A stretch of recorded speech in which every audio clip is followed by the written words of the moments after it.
ਸਾਖੀ ਤੀਜੀ ਅਸ਼ਾਂਤੀ ਦੀ ਲਹਿਰ ਪਛਾੜ। ਹਾਂ ਜੀ, ਸ੍ਰੀ ਗੁਰੂ ਅਰਜਨ ਦੇਵ ਜੀ ਰਾਮਦਾਸਪੁਰੇ ਆ ਗਏ ਤੇ ਜਗਤ ਤਾਰਨ ਦੀ ਅਕਾਲ ਪੁਰਖ ਜੀ ਦੀ ਸੇਵਾ ਦੀ ਕਾਰ ਨਿਭਾਉਣ ਅਤੇ ਪੰਥ ਪ੍ਰਚਾਰਨ ਦੀਆਂ ਵਿਚਾਰਾਂ ਵਿੱਚ ਹੈ ਸਨ ਕਿ ਪ੍ਰਬੰਧ ਕਿਵੇਂ ਟੁਰੇ ਤੇ ਚੱਲੀ ਆ ਰਹੀ ਮਰਿਆਦਾ ਮੁੜ ਕਾਇਮ ਹੋ ਜਾਵੇ।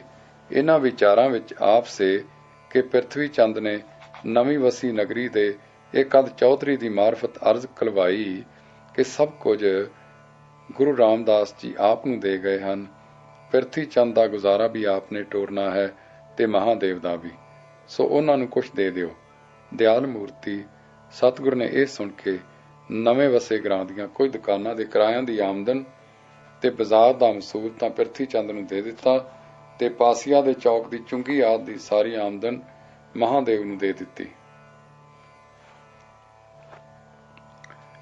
ਕੁਛ ਕੁ ਦੁਕਾਨਨ ਕੋ ਤੈ ਭਾਰਾ ਅਰ ਜੁਗਾਤ ਜੋ ਆਏ ਬਜ਼ਾਰਾ, ਸੋ ਸਭ ਪ੍ਰਿਥੀਏ ਕੋ ਤਬਦੀਨ ਚੌਕ ਪਾਸੀਆ ਕੋ ਜੈ ਚੀਨ, ਮਹਾਦੇਵ ਕੋ ਸੇ ਬਲ ਦਇਓ ਧਨ ਜਗਾਤ ਕੋ ਤਿਨੈ ਲਇਓ, ਇਮ ਦੋਨੋਂ ਕੇ ਹਿਤ ਗੁਜਰਾਨ ਲੇਕਰ ਕਰੇ ਨਿਭਾਵਨ ਖਾਨ। ਗੁਰਪ੍ਰਤਾਪ ਸੂਰਜ ਗ੍ਰੰਥ। ਪ੍ਰਿਥਵੀ ਚੰਦ ਜੀ ਬਾਰੇ ਤਵਾਰੀਖ ਖਾਲਸਾ ਵਿੱਚ ਲਿਖਿਆ ਹੈ ਕਿ ਜਿਉਂ-ਜਿਉਂ ਗੁਰੂ ਜੀ ਖਿਮਾ ਕਰਦੇ ਜਾਣ ਤਿਉਂ-ਤਿਉਂ ਉਹ ਸਿਰ ਚੜ੍ਹਦਾ ਜਾਏ ਅਤੇ ਉਹ ਆਪਣੀਆਂ ਵਿਉਂਤਾਂ ਵਿੱਚ ਹੋਰ ਵੱਧਦਾ ਜਾਏ। ਇੱਥੋਂ ਤਾਈਂ ਲਿਖਿਆ ਹੈ ਕਿ ਉਸ ਨੇ ਕੁਝ ਆਦਮੀ ਰੱਖ ਲਏ ਜੋ ਬਾਹਰੋਂ ਆਏ ਸਿੱਖਾਂ ਨੂੰ ਪ੍ਰੇਰ ਕੇ ਪ੍ਰਿਥਵੀ ਚੰਦ ਵੱਲ ਲੈ ਜਾਣ ਕਿ ਗੱਦੀ ਇਸ ਨੂੰ ਮਿਲੀ ਹੈ। ਕੁਝ ਮਸੰਦ ਵੀ ਨਵੇਂ ਰੱਖ ਲਏ, ਕੁਝ ਪ੍ਰੇਰ ਲਏ ਜੋ ਬਾਹਰ ਉਸ ਦੀ ਗੁਰਿਆਈ ਦੀ ਖਬਰ ਫੈਲਾ ਕੇ ਦਸਵੰਧ ਇਕੱਠੇ ਕਰਕੇ ਘੱਲਣ ਤੇ ਸੰਗਤਾਂ ਨੂੰ ਉਸ ਵੱਲ ਭੇਜਣ। ਖਿਮਾ ਨਿਧਾਨ ਗੁਰੂ ਜੀ, ਹਾਂ ਖਿਮਾ ਸੁਭਾਵ, ਖਿਮਾ ਸਰੂਪ ਸ੍ਰੀ ਗੁਰੂ ਅਰਜਨ ਦੇਵ ਜੀ ਚੁੱਪ ਕਰਕੇ ਸਭ ਕੁਝ ਸਹਿੰਦੇ ਰਹੇ। ਆਪਣੇ ਰੰਗ ਰੱਤੇ ਹਰੀ ਪ੍ਰੇਮ ਹਰੀ ਸਿਮਰਨ ਵਿੱਚ ਚੁੱਪਚਾਪ ਲੱਗੇ ਰਹਿੰਦੇ। ਗੁਰਿਆਈ ਵਿਦਤਾਉਣ ਤੱਕ ਦਾ ਕੋਈ ਉਦਮ ਨਾ ਧਾਰਦੇ, ਪਰ ਲੰਗਰ ਰੋਜ਼ ਪੱਕਦਾ ਤੇ ਸਾਰੇ ਪਰਿਵਾਰ ਤੇ ਨਿਕਟਵਰਤੀ ਸਿੱਖਾਂ ਨੇ ਛਕਣਾ ਹੁੰਦਾ ਸੀ। ਤਵਾਰੀਖ ਖਾਲਸਾ ਨੇ ਲਿਖਿਆ ਹੈ ਕਿ ਲੰਗਰ ਵੇਲੇ ਪ੍ਰਿਥਵੀ ਚੰਦ ਕੁਛ ਆਪਣੇ ਸਾਥੀ ਨਾਲ ਲੈ ਕੇ ਲੰਗਰ ਵਿੱਚ ਆ ਜਾਂਦਾ ਤਾਂ ਜੋ ਖਰਚ ਵਧੇ। ਇਸ ਤਰ੍ਹਾਂ ਇਸ ਭਰਾ ਨੇ ਗੁਰੂ ਅਰਜਨ ਦੇਵ ਜੀ ਦੀ ਆਮਦਨ ਦੇ ਦਰਵਾਜ਼ੇ ਤਾਂ ਰੋਕ ਦਿੱਤੇ ਤੇ ਖਰਚ ਦੇ ਵਧਾ ਦਿੱਤੇ। ਜੋ ਕੁਛ ਬਚਤ ਗੋਇੰਦਵਾਲ ਤੋਂ ਲਿਆਏ ਸਨ ਉਹ ਵੀ ਖਰਚ ਹੋ ਗਿਆ। ਫਿਰ ਕੁਛ ਗਹਿਣੇ ਮਾਤਾ ਜੀ ਤੇ ਸ੍ਰੀ ਸਪਤਨੀ ਜੀ ਦੇ ਵੇਚੇ ਤੇ ਲੰਗਰ ਚਲਾਉਂਦੇ ਰਹੇ। ਜੇ ਕੋਈ ਸਿੱਖ ਸੰਗਤ ਗੁਰੂ ਜੀ ਤੱਕ ਅੱਪੜ ਪਵੇ ਤਾਂ ਉਸ ਦੀ ਕਾਰ ਭੇਟ ਵੀ ਪ੍ਰਿਥਵੀ ਚੰਦ ਕਾਬੂ ਕਰ ਲਵੇ। ਤੈਸਾ ਸਵਰਨ ਤੈਸੀ ਉਸ ਮਾਟੀ ਦੀ ਧਾਰਨਾ ਵਾਲੇ ਗੁਰੂ ਅਰਜਨ ਦੇਵ ਜੀ ਨੇ ਖਿਮਾ ਖੜਗ ਦੀ ਹੀ ਟੇਕ ਲਈ। ਅੰਤ ਨੌਬਤ ਲਿਖੀ ਹੈ ਇੱਥੋਂ ਤਾਈਂ ਪਹੁੰਚੀ ਕਿ ਲੰਗਰ ਵਿੱਚ ਛੋਲਿਆਂ ਦੀ ਰੋਟੀ ਪੱਕਿਆ ਕਰੇ। ਭਾਈ ਗੁਰਦਾਸ ਗੁਰੂ ਅਮਰਦਾਸ ਜੀ ਦਾ ਅਨੰਨ ਸਿੱਖ ਸੀ। ਰਿਸ਼ਤੇ ਵਿੱਚ ਭਤੀਜਾ ਲੱਗਦਾ ਸੀ ਤੇ ਇਉਂ ਗੁਰੂ ਅਰਜਨ ਦੇਵ ਜੀ ਦਾ ਮਾਮਾ ਸੀ। ਇਸ ਨੂੰ ਸਤਿਗੁਰੂ ਰਾਮਦਾਸ ਜੀ ਨੇ ਆਗਰੇ ਦੀ ਸਿੱਖੀ ਵਿੱਚ ਨਾਮ ਪ੍ਰਚਾਰ ਹਿਤ ਘੱਲਿਆ ਹੋਇਆ ਸੀ। ਸ੍ਰੀ ਗੁਰੂ ਰਾਮਦਾਸ ਜੀ ਦਾ ਜੋਤੀ ਜੋਤ ਸਮਾਉਣਾ ਸੁਣ ਕੇ ਇਹ ਆਗਰੇ ਤੋਂ ਗੋਇੰਦਵਾਲ ਫਿਰ ਚੱਕ ਰਾਮਦਾਸ ਵਿੱਚ ਗੁਰੂ ਅਰਜਨ ਦੇਵ ਜੀ ਪਾਸ ਆ ਹਾਜ਼ਰ ਹੋਇਆ। ਦਰਸ਼ਨ ਮੇਲੇ ਤੇ ਕੁਝ ਪਰਤਾਵਾ ਕਰਕੇ ਆਪਣੇ ਰਿਸ਼ਤੇ ਵਿੱਚ ਭਣੇਵੇਂ ਲੱਗਦੇ ਸ੍ਰੀ ਗੁਰੂ ਅਰਜਨ ਦੇਵ ਜੀ ਵਿੱਚ ਸਾਖਿਆਤ ਗੁਰੂ ਜੋਤੀ ਤੱਕ ਕੇ ਸੁਖੀ ਤੇ ਨਿਸ਼ਚੇ ਦੇ ਘਰ ਟਿਕ ਗਿਆ। ਇਸ ਨੇ ਪ੍ਰਿਥਵੀ ਚੰਦ ਦੀਆਂ ਚਾਲਾਂ ਦਾ ਵੀ ਸਾਰਾ ਹਾਲ ਚਾਲ ਡਿੱਠਾ, ਜੋ ਪਹਿਲੋਂ ਤਾਂ ਇਹ ਕੁਛ ਕਾਰਜ ਤੇ ਕੁਛ ਵਿਚਾਰ ਲਈ ਗੋਇੰਦਵਾਲ ਚਲਾ ਗਿਆ, ਪਰ ਜਾ ਕੇ ਛੇਤੀ ਮੁੜ ਆਇਆ। ਇਸ ਨੇ ਫਿਰ ਪ੍ਰਿਥਵੀ ਚੰਦ ਤੇ ਮਹਾਦੇਵ ਦੇ ਵਰਤਾਓ ਦੇਖੇ, ਸਾਰੀ ਗੱਲ ਦੀ ਘੋਖ ਕੀਤੀ, ਆਪਣੀ ਭੈਣ ਬੀਬੀ ਭਾਨੀ ਜੀ ਤੋਂ ਸਾਰੇ ਹਾਲ ਸੁਣੇ। ਤਦ ਪਹਿਲਾਂ ਇਹਨਾਂ ਵਧੀਕੀ ਕਰਨ ਵਾਲੇ ਦੋਹਾਂ ਭਰਾਵਾਂ ਨੂੰ ਸਮਝਾਇਆ, ਪਰ ਕੁਝ ਅਸਰ ਨਾ ਹੋਇਆ, ਸਗੋਂ ਇਹਨਾਂ ਦਾ ਸਾਰਾ ਵਰਤਾਓ ਤਮੋਗੁਣੀ ਡਿੱਠਾ। ਫਿਰ ਭਾਈ ਗੁਰਦਾਸ ਜੀ ਦੀ ਨਜ਼ਰ ਵਿਸ਼ੇਸ਼ ਕਰਕੇ ਸਿੱਖ ਸੰਗਤਾਂ ਦੀ ਮਾੜੀ ਹਾਲਤ ਵੱਲ ਪਈ, ਜੋ ਦੂਰੋਂ ਸ਼ਾਂਤੀ ਲਈ, ਨਾਮਦਾਨ ਲਈ, ਦੁੱਖ ਦਰਿਦਰ ਦੀ ਦੂਰੀ ਲਈ ਗੁਰੂ ਘਰ ਵੱਲ ਆਉਂਦੇ ਸਨ, ਪਰ ਉੱਥੇ ਆ ਕੇ ਪ੍ਰਿਥਵੀ ਚੰਦ ਦੀਆਂ ਚਲਾਕੀਆਂ ਦੇ ਸ਼ਿਕਾਰ ਹੋ ਅਤ੍ਰਿਪਤ ਤੇ ਅਸ਼ਾਂਤ ਮੁੜਦੇ ਸਨ। ਇਹ ਸੰਗਤ ਪੀੜਾ ਭਾਈ ਗੁਰਦਾਸ ਜੀ ਤੋਂ ਸਹਾਰੀ ਨਾ ਗਈ। ਉਧਰ ਗੁਰੂ ਜੀ ਵੱਲ ਦੇਖੇ ਕਿ ਇਹਨਾਂ ਦੋ ਭਰਾਵਾਂ ਨੂੰ ਆਮਦਨੀ ਦੇ ਦੇਣ ਤੋਂ ਵੀ ਜਦ ਸ਼ਾਂਤੀ ਨਹੀਂ ਹੋਈ ਤਾਂ ਆਪ ਰਜ਼ਾ ਤੇ ਟਿਕ ਗਏ ਹਨ। ਸੋ ਭਾਈ ਗੁਰਦਾਸ ਉਹਨਾਂ ਦੀ ਸ਼ਾਂਤੀ ਤੇ ਸਹਾਰਾ ਵੇਖ ਕੇ ਅਸਚਰਜ ਹੁੰਦਾ ਸੀ, ਜੀ ਵਿੱਚ ਸ਼ਲਾਘਾ ਕਰਦਾ ਸੀ, ਪਰ ਗੁਰਗੱਦੀ ਦੇ ਮਾਲਕ ਦਾ ਖੇਦ ਝੱਲ ਨਹੀਂ ਸੀ ਹੁੰਦਾ। ਉਹਨਾਂ ਦਾ ਅਟਕ ਅਡੋਲ, ਸੰਗਤਾਂ ਤੋਂ ਵੀ ਬੇਪਰਵਾਹ ਤੇ ਗੁਰਿਆਈ ਦੀ ਪਕੜ ਤੋਂ ਵੀ ਸਫੈਦ ਬੈਠੇ ਰਜ਼ਾ ਤੇ ਹੁਕਮ, ਈਸ਼ਵਰ ਰੱਛਾ ਤੇ ਪ੍ਰਭੂ ਦੀ ਕਰਨੀ ਤੇ ਨਾ ਕੇਵਲ ਟਿਕੇ ਪਰ ਖਿੜੇ ਖੁਸ਼ ਦੇਖ ਕੇ ਦਿਲ ਪੀੜਾ ਵੱਧਦੀ ਸੀ ਕਿ ਇਸ ਅੰਮ੍ਰਿਤ ਕੁੰਡ ਦੇ ਹੁੰਦਿਆਂ ਜਗਤ ਵਿੱਚ ਤ੍ਰਿਖਾ ਦਾ ਦੁੱਖ ਕਿਉਂ ਨਿਵਰਤ ਨਾ ਹੋਵੇ। ਇਸ ਪ੍ਰਕਾਰ ਦੇ ਕੌਤਕ ਦੇਖ ਕੇ ਭਾਈ ਗੁਰਦਾਸ ਜੀ ਨੇ ਇੱਕ ਦਿਨ ਕੁਝ ਝਿਜਕਦਿਆਂ ਆਪਣੇ ਵਿਚਾਰ ਅਰਜ਼ ਕਰ ਦਿੱਤੇ ਤੇ ਚਿੰਤਾ ਪ੍ਰਗਟ ਕੀਤੀ ਕਿ ਇਸ ਤਰ੍ਹਾਂ ਦੀ ਦੀਨ ਅਵਸਥਾ ਕਿੰਨੇ ਕੁ ਦਿਨ ਚੱਲ ਸਕੇਗੀ। ਤਦ ਗੁਰੂ ਜੀ ਨੇ ਉੱਤਰ ਦਿੱਤਾ। ਸੋ ਕਵੀ ਸੰਤੋਖ ਸਿੰਘ ਜੀ ਨੇ ਇਉਂ ਲਿਖਿਆ ਹੈ, ਗੁਰਤਾ ਕੁਛ ਤਨ ਹਿਤ ਨੈ ਲੀਨੀ, ਤ੍ਰਿਸ਼ਨਾ ਕਰੀ ਚਲੈ ਮਨ ਹੀਨੀ, ਸਰਬ ਵਿਕਾਰਨ ਕਰੈ ਬਿਨਾਸ, ਕਿਉ ਹਮ ਕਰੈ ਦਰਬ ਕੀ ਆਸ। ਇਹ ਸੁਣ ਕੇ ਭਾਈ ਗੁਰਦਾਸ ਜੀ ਦੇ ਚਿੱਤ ਆਈ ਕਿ ਸ੍ਰੀ ਗੁਰੂ ਅੰਗਦ ਦੇਵ ਜੀ ਦੇ, ਸ੍ਰੀ ਗੁਰੂ ਅਮਰਦਾਸ ਜੀ, ਸ੍ਰੀ ਗੁਰੂ ਰਾਮਦਾਸ ਜੀ, ਕਿਸੇ ਗੁਰੂ ਜੀ ਨੇ ਗੁਰਿਆਈ ਪਾ ਕੇ ਗੁਰਿਆਈ ਦਾ ਢੰਡੋਰਾ ਨਾ ਸੋ ਦਿੱਤਾ ਤੇ ਨਾ ਹੀ ਵਿਰੋਧੀਆਂ ਦੇ ਟਾਕਰੇ ਕੀਤੇ ਸਨ। ਤਿਵੇਂ ਇਹਨਾਂ ਨੇ ਜੋ ਕੁਝ ਕੀਤਾ ਹੈ ਗੁਰੂ ਨੂੰ ਇਹੋ ਹੀ ਸ਼ੋਭਦਾ ਹੈ। ਇਹ ਸਾਡਾ ਫਰਜ਼ ਹੈ ਕਿ ਸੱਚ ਨੂੰ ਲੇਪ ਨਾ ਹੋਣ ਦੇਈਏ ਤੇ ਝੂਠ ਕਪਟ ਦੀ ਜੈ ਨਾ ਹੋਣ ਦੇਈਏ। ਅੱਗੇ ਵੀ ਸੰਗਤਾਂ ਭਾਈ ਬੁੱਢੇ ਨੂੰ ਅੱਗੇ ਲਾ ਕੇ ਗੁਰੂ ਬਿਦਤਾਉਂਦੀਆਂ ਰਹੀਆਂ ਹਨ, ਹੁਣ ਵੀ ਇਹੋ ਰਸਤਾ ਠੀਕ ਹੈ। ਇਸ ਪ੍ਰਕਾਰ ਵਿਚਾਰ ਕੇ ਭਾਈ ਗੁਰਦਾਸ ਜੀ ਨੇ ਭਾਈ ਬੁੱਢੇ ਨੂੰ ਉਸ ਦੇ ਆਪਣੇ ਤਪ ਸਥਾਨ ਤੇ ਲੈ ਆਂਦਾ। ਫਿਰ ਇਤਿਹਾਸ ਵਿੱਚ ਦੱਸਿਆ ਹੈ ਕਿ ਭਾਈ ਗੁਰਦਾਸ ਜੀ ਨੇ ਗੋਇੰਦਵਾਲ ਤੋਂ ਮੋਰੀ ਜੀ ਨੂੰ ਤੇ ਹੋਰ ਮੁਖੀ ਸਿੱਖਾਂ ਭਾਈ ਸਾਲੋ, ਭਾਈ ਜੇਠਾ, ਭਾਈ ਪੈੜਾ ਆਦਿਕਾਂ ਨੂੰ ਜੋ ਬਾਹਰ ਗਏ ਹੋਏ ਸੇ ਬੁਲਵਾਇਆ। ਸਭ ਨੇ ਵਿਚਾਰ ਕਰਕੇ ਫਿਰ ਇਹ ਪ੍ਰਬੰਧ ਕੀਤਾ ਕਿ ਅੰਮ੍ਰਿਤਸਰ ਤੋਂ ਕੋਈ 2.5 ਕੋਹ ਤੇ ਸੜਕ ਉੱਤੇ ਡੇਰਾ ਪਾ ਲਿਆ। ਆ ਰਹੇ ਸਿੱਖਾਂ ਜਾਂ ਸੰਗਤਾਂ ਨੂੰ ਉੱਥੇ ਹੀ ਰੋਕ ਕੇ ਹਾਲ ਦੱਸ ਦੇਣਾ ਤੇ ਸੰਗਤਾਂ ਤੇ ਸੱਚ ਵਿਦਿਤ ਕਰ ਦੇਣਾ। ਜਿੱਥੇ ਪ੍ਰਬੰਧ ਕੀਤਾ ਉੱਥੇ ਹੁਣ ਗੁਰਦੁਆਰਾ ਹੈ, ਉਸ ਨੂੰ ਪਿਪਲੀ ਸਾਹਿਬ ਆਖਦੇ ਆ। ਲਾਹੌਰ ਦੀ ਸੜਕ ਉੱਤੇ ਖਾਲਸਾ ਕਾਲਜ ਤੋਂ ਉਰੇ ਹੈ। ਇਹ ਵੀ ਲਿਖਿਆ ਹੈ ਕਿ ਇਹ ਪ੍ਰਬੰਧ ਆਪ ਨੇ ਨਗਰ ਦੇ ਚੁਫੇਰੇ ਦੇ ਰਾਹਾਂ ਤੇ ਵੀ ਕੀਤੇ। ਆ ਰਹੇ ਸਿੱਖਾਂ ਜਾਂ ਸੰਗਤਾਂ ਨੂੰ ਰੋਕ ਕੇ ਹਾਲ ਦੱਸ ਦੇਣਾ, ਸੰਗਤਾਂ ਤੇ ਸੱਚ ਵਿਦਿਤ ਕਰ ਦੇਣਾ। ਇਸ ਤਰ੍ਹਾਂ ਕੋਈ ਪ੍ਰਬੰਧ ਪੂਰਬ ਦੇ ਪਾਸ ਤੇ ਉੱਪਰ ਹੇਠਾਂ ਨੂੰ ਵੀ ਕੀਤੇ। ਫਿਰ ਭਾਈ ਗੁਰਦਾਸ ਜੀ ਨੇ ਪ੍ਰਵਾਨੇ ਲਿਖੇ ਜਿਨ੍ਹਾਂ ਪਰ ਭਾਈ ਬੁੱਢਾ ਜੀ ਤੇ ਹੋਰ ਮੁਖੀ ਸਿੱਖਾਂ ਦੇ ਦਸਤਖਤ ਕੀਤੇ। ਇਹ ਪ੍ਰਵਾਨੇ ਦੂਰ ਦੂਰ ਦੱਖਣ, ਪੂਰਬ, ਪਹਾੜ, ਪੱਛੋਂ ਸਾਰੇ ਸੰਗਤਾਂ ਵਿੱਚ ਘੱਲ ਦਿੱਤੇ। ਸਿੱਖੀ ਇਸ ਵੇਲੇ ਬਲਖ, ਬੁਕਾਰਾ, ਪੂਰਬ, ਬੰਗਾਲ, ਦੱਖਣ, ਪਹਾੜ ਵਿੱਚ ਸਾਰੇ ਫੈਲ ਰਹੀ ਸੀ। ਗੁਰੂ ਕੇ ਅਨੰਨ ਤੇ ਨਿਕਟਵਰਤੀ ਸਿੱਖਾਂ ਦੇ ਉਦਮ ਨਾਲ ਸਾਰੀ ਸਿੱਖੀ ਵਿੱਚ ਸੱਚ ਦਾ ਪ੍ਰਕਾਸ਼ ਹੋ ਗਿਆ। ਸਗੋਂ ਇਹ ਸੁਣ ਕੇ ਉਚੇਚੇ ਸਿੱਖ ਦੂਰੋਂ ਦੂਰੋਂ ਦਰਸ਼ਨਾਂ ਨੂੰ ਆਉਣ ਲੱਗ ਪਏ।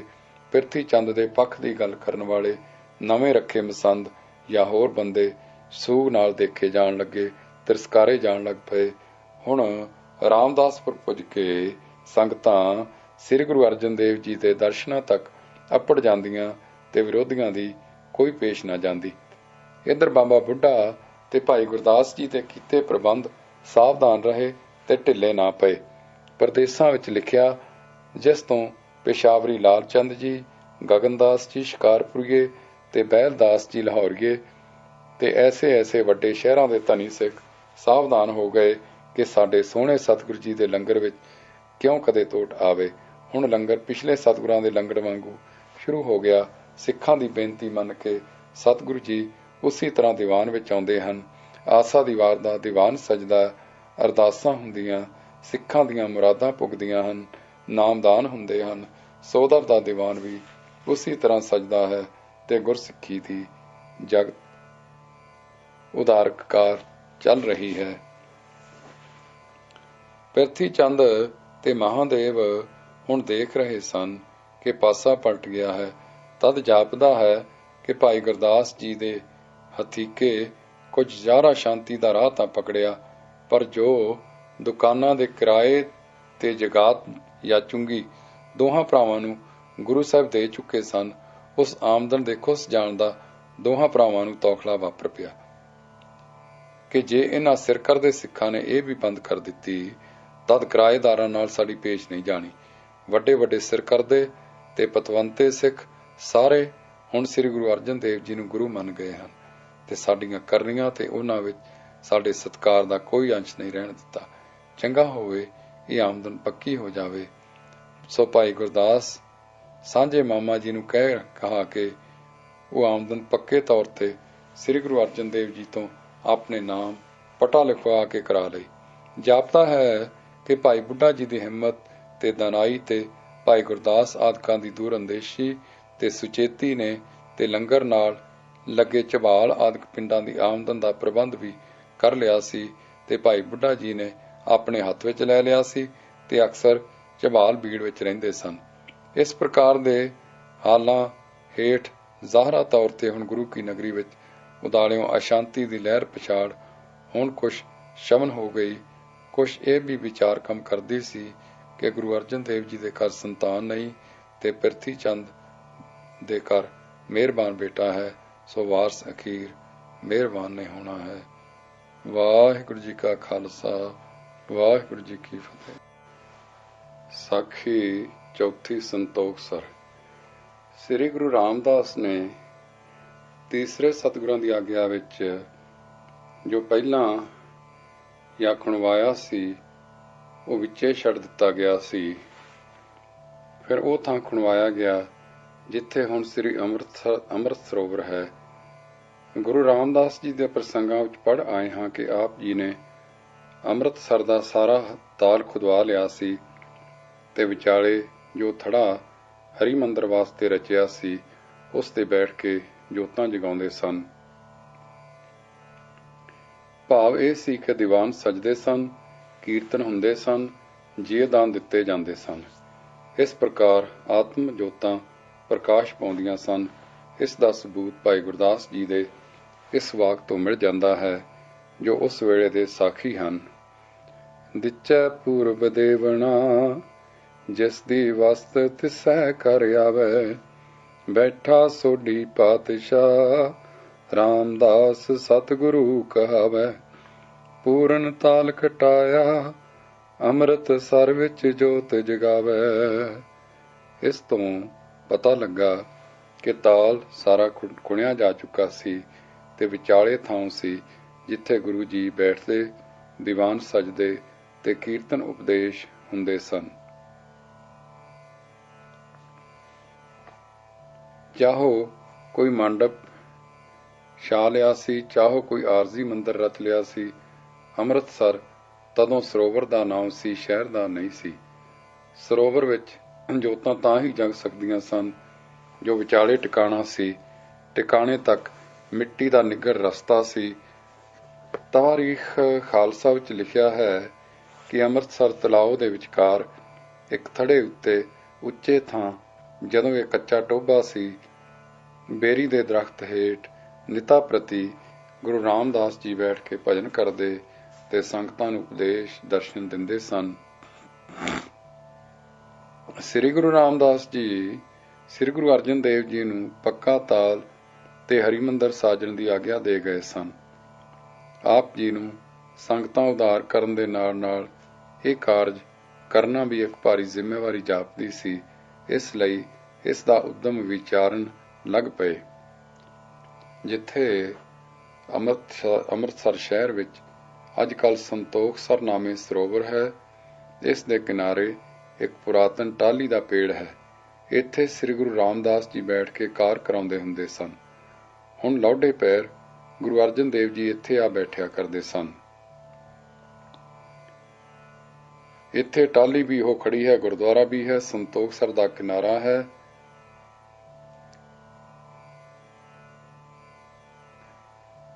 ਕਰਮੇ ਦੀ ਡਿਊਟੀ ਤੋਂ ਜੋ ਬਾਜ਼ਾਰ ਕੁਤਵਾਲੀ ਨੂੰ ਜਾਂਦਾ ਹੈ ਉਸ ਪਰ ਹੈ।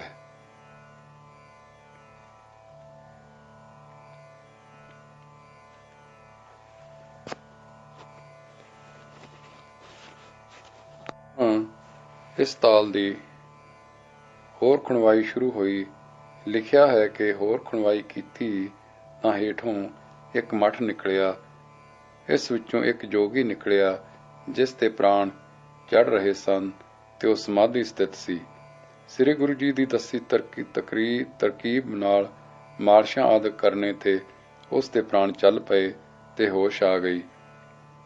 ਇਸ ਨੇ ਦੱਸਿਆ ਕਿ ਮੈਂ ਆਪਣੇ ਗੁਰੂ ਤੋਂ ਯੋਗ ਸਾਧਨਾ ਵਿੱਚ ਨਿਪੁੰਨ ਹੋ ਕੇ ਕਲਿਆਣ ਚਾਹੀ।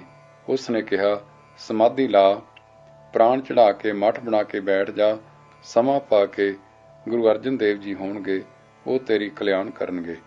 ਸੋ ਜਦ ਇਸ ਨੂੰ ਪਤਾ ਲੱਗਾ ਕਿ ਉਹ ਸਮਾਂ ਹੈ ਤੇ ਸਤਿਗੁਰੂ ਜੀ ਦਰਸ਼ਨ ਦੇਣ ਆ ਗਏ ਹਨ, ਤਦ ਉਹ ਚਰਨੀ ਪੈ ਕੇ ਕਲਿਆਣ ਮੰਗੀ। ਸਤਿਗੁਰੂ ਜੀ ਨੇ ਉਪਦੇਸ਼ ਦਿੱਤਾ ਤੇ ਜੀ ਦਾਨ ਦੇ ਕੇ ਉਸ ਨੂੰ ਮੁਕਤ ਕੀਤਾ। ਫਿਰ ਉਹ ਸਰੀਰ ਤਿਆਗ ਕੇ ਪਰਲੋਕ ਗਮਨ ਕਰ ਗਿਆ। ਤਵਾਰੀਖ ਖਾਲਸਾ ਦੱਸਦੀ ਹੈ ਕਿ ਪਿਸ਼ੌਰ ਦੇ ਧਨੀ ਸਿੱਖ ਸੰਤੋਖ ਨਾਮ ਦੇ ਨੇ 250 ਮੋਹਰ ਭੇਟ ਕਰਕੇ ਆਪਣੇ ਨਾਮ ਦੀ ਅਟਲਤਾ ਮੰਗੀ ਤਾਂ ਸਤਿਗੁਰ ਨੇ ਉਹ ਰਕਮ ਇਸ ਤਾਲ ਦੇ ਪੱਕਾ ਕਰਨ ਤੇ ਲਾਈ ਤੇ ਭਾਈ ਸੰਤੋਖੇ ਨੇ ਹੋਰ ਮਾਇਆ ਵੀ ਖਰਚ ਕੀਤੀ ਤੇ ਨਾਮ ਸੰਤੋਖ ਸਰਤਰਿਆ। ਇਹ ਤਾਲ 1645 ਬਿਕਰਮੀ ਵਿੱਚ ਮੁਕੰਮਲ ਹੋਇਆ ਸੀ। ਇਸੇ ਸਮਤ ਅੰਮ੍ਰਿਤ ਸਰੋਵਰ ਦੇ ਪੱਕਾ ਕਰਨ ਦੀ ਕਾਰ ਆਰੰਭ ਹੋਈ। ਵਾਹਿਗੁਰੂ ਜੀ ਕਾ ਖਾਲਸਾ, ਵਾਹਿਗੁਰੂ ਜੀ ਕੀ ਫਤਿਹ। ਸਾਖੀ ਪੰਜਵੀਂ। ਨਿਤ ਕਿਰਿਆ। ਸ੍ਰੀ ਗੁਰੂ ਅਰਜਨ ਦੇਵ ਜੀ ਲਗਭਗ ਪਹਿਲੀ ਰਾਤ ਰਹਿੰਦੀ ਜਾਗਦੇ, ਫਿਰ ਸਰੀਰ ਦੀ ਕਿਰਿਆ ਇਸ਼ਨਾਨ ਆਦਿਕ ਸਾਧ ਕੇ ਚੌਂਕੜਾ ਲਾ ਕੇ ਸੁਖਪੂਰਵਕ ਬੈਠ ਜਾਂਦੇ ਤੇ ਆਪਣਾ ਧਿਆਨ ਵਾਹਿਗੁਰੂ ਜੀ ਵਿੱਚ ਜੋੜ ਕੇ ਅਡੋਲ ਟਿਕ ਜਾਂਦੇ। ਸ਼ੁੱਧ ਚੇਤਨ ਪਰਮਾਤਮ ਦੇਵ ਵਿੱਚ ਮਾਨੋ ਇੱਕ ਰਸ ਲੀਨ ਹੋ ਜਾਂਦੇ। ਫਿਰ ਰਬਾਬੀ ਆ ਜਾਂਦੇ। ਉਹ ਆਸਾ ਦੀ ਵਾਰ ਲਾਉਂਦੇ। ਕੀਰਤਨ ਦੇ ਆਰੰਭ ਹੋਇਆਂ ਨਗਰ ਦੇ ਪ੍ਰੇਮੀ ਤੇ ਬਾਹਰੋਂ ਆਈਆਂ ਸੰਗਤਾਂ ਆ ਜੁੜਦੀਆਂ ਤੇ ਦੀਵਾਨ ਸਜ ਜਾਂਦਾ। ਰਬਾਬੀ ਸੱਜਣ ਆਸਾ ਦੀ ਵਾਰ ਦੇ ਕੀਰਤਨ ਵਿੱਚ ਸੋਦਰ ਰਾਗਾਂ ਵਿੱਚ ਅਨੇਕ ਪ੍ਰਮਾਣ ਗੁਰਬਾਣੀ ਦੇ ਵਿੱਚ ਗਾਉਂਦੇ। ਇੱਕ ਐਸਾ ਠੱਠ ਵੱਜ ਜਾਂਦਾ ਕਿ ਮਾਨੋ ਵੈਰਾਗ ਤੇ ਇਕਾਗਰਤਾ ਇੱਕ ਸਰੋਵਰ ਹੈ ਜਿਸ ਵਿੱਚ ਸਾਰੇ ਹੰਸ ਮਗਨਾਨੰਦ ਹੋਏ ਬੈਠੇ ਹਨ। ਇਸ ਕੀਰਤਨ ਦਾ ਪ੍ਰਭਾਵ ਸੁਰਤਾਂ ਤੇ ਉਹ ਅਸਰ ਕਰਦਾ ਕਿ ਉਹ ਇਕਾਗਰ ਹੋ ਨਿਜਾਨੰਦ ਵਿੱਚ ਆਉਂਦੀਆਂ, ਬ੍ਰਹਮਾਨੰਦ ਵਿੱਚ ਜਾ ਅੱਪੜਦੀਆਂ। ਭਗਤੀ ਮਾਰਗ ਦਾ ਇਹ ਸੁਖੈਨ ਸਾਧਨ ਗ੍ਰਸਤੀ ਲੋਕਾਂ ਨੂੰ ਵੀ ਯਗਾਨੰਦ ਦੇ ਜਾਂਦਾ। ਜਦੋਂ ਦਿਨ ਹੋ ਆਉਂਦਾ ਤੇ ਆਸਾ ਦੀ ਵਾਰ ਦਾ ਭੋਗ ਪੈ ਜਾਂਦਾ ਤਾਂ ਸਤਿਗੁਰੂ ਜੀ ਬਾਹਰ ਆ ਬੈਠਦੇ। ਉਸ ਵੇਲੇ ਜੇ ਕੋਈ ਸਵਾਲੀ, ਕੋਈ ਜਿਗਿਆਸੂ, ਪਰਮਾਰਥ ਦਾ ਢੂੰਡਾਊ ਆ ਹਾਜ਼ਰ ਹੁੰਦਾ, ਉਹ ਆਪਣੇ ਸ਼ੰਕੇ ਦੂਰ ਕਰਾ ਕੇ ਸਤਨਾਮ ਦੇ ਰਸਤੇ ਪੈ ਜਾਂਦਾ। ਦੂਰ ਤੋਂ ਆਏ ਸਿੱਖ ਵਾਰੋ ਵਾਰੀ ਦਰਸ਼ਨ ਕਰਦੇ ਤੇ ਵਾਰਤਾਲਾਪ ਕਰਕੇ ਸੁਖੀ ਹੁੰਦੇ। ਸੰਗਤਾਂ ਆਈਆਂ ਆਪਣੇ ਮੁਖੀ ਦੀ ਅਗਵਾਈ ਵਿੱਚ ਪੇਸ਼ ਹੋ ਕੇ ਦਰਸ਼ਨ ਸੁਖ, ਆਤਮ ਸੁਖ ਮਾਣਦੀਆਂ। ਇਸ ਪ੍ਰਕਾਰ ਕਈ ਵੇਰ ਪਹਿਰ ਦਿਨ ਆ ਜਾਂਦਾ। ਵਿਚਾਲੇ ਕੋਈ ਪ੍ਰੇਮੀ ਜਾਂ ਕੋਈ ਰਬਾਬੀ ਦੋ ਇੱਕ ਸ਼ਬਦ ਬਿਲਾਵਲ ਵਿੱਚ ਗਾਉਂਦਾ, ਜਿਸ ਨੂੰ ਚਰਨ ਕਮਲ ਦੀ ਚੌਕੀ ਆਖਦੇ ਸਨ। ਚਾਰ ਚੌਕੀਆਂ ਦੀ ਸ੍ਰੀ ਗੁਰੂ ਅਰਜਨ ਦੇਵ ਜੀ ਨੇ ਮਰਿਆਦਾ ਬੰਨੀ ਸੀ। ਪਹਿਲੀ ਤਾਂ ਅੰਮ੍ਰਿਤ ਵੇਲੇ ਦੀ ਸੀ, ਦੂਸਰੀ ਸਵਾ ਪਹਿਰ ਦਿਨ ਚੜ੍ਹੇ ਜਾਰੀ ਕੀਤੀ। ਇਸ ਵਿੱਚ ਚਰਨ ਕਵਲ ਪ੍ਰਭ ਕੇ ਨਿਤ ਧਿਆਵੋ ਪਾਠ ਹੋਣ ਕਰਕੇ ਇਸ ਨੂੰ ਚਰਨ ਕਵਲ ਦੀ ਚੌਕੀ ਨਾਮ ਦਿੱਤਾ। ਇਹ ਸ਼ਬਦ ਬਿਲਾਵਲ ਵਿੱਚ ਹੋਣ ਕਰਕੇ ਇਸ ਨੂੰ ਕਦੇ ਬਿਲਾਵਲ ਦੀ ਚੌਕੀ ਵੀ ਕਹਿ ਲੈਂਦੇ ਹਨ। ਮਗਰੋਂ ਚੌਕੀਆਂ ਦਾ ਸਿਲਸਿਲਾ ਸਮੇਂ ਨਾਲ ਵਿਸਤ੍ਰਿਤ ਹੁੰਦਾ ਗਿਆ।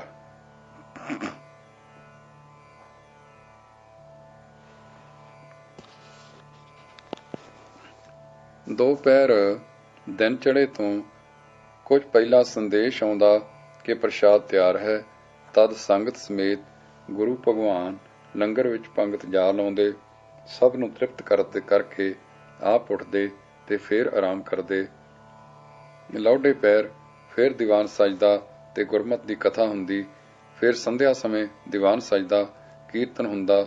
ਸੋਦਰ ਦੀ ਚੌਕੀ ਆਸਾ ਵਿੱਚ ਹੁੰਦੀ, ਫਿਰ ਲੰਗਰ ਹੁੰਦਾ, ਕੀਰਤਨ ਸੋਹਲਾ ਕਦੇ ਦੀਵਾਨ ਵਿੱਚ ਸੁਣਦੇ, ਕਦੇ ਆਪਣੇ ਗ੍ਰਹਿ ਵਿੱਚ। ਪਹਿਰ ਕੋ ਰਾਤ ਗਈ ਤੇ ਸ੍ਰੀ ਗੁਰੂ ਜੀ ਆਰਾਮ ਕਰਦੇ। ਵਾਹਿਗੁਰੂ ਜੀ ਕਾ ਖਾਲਸਾ, ਵਾਹਿਗੁਰੂ ਜੀ ਕੀ ਫਤਿਹ। ਸਾਖੀ ਛੇਵੀਂ ਬੀਰਬਲ। ਸ੍ਰੀ ਗੁਰੂ ਜੀ 1638 ਵਿੱਚ ਗੱਦੀ ਤੇ ਬਿਰਾਜੇ।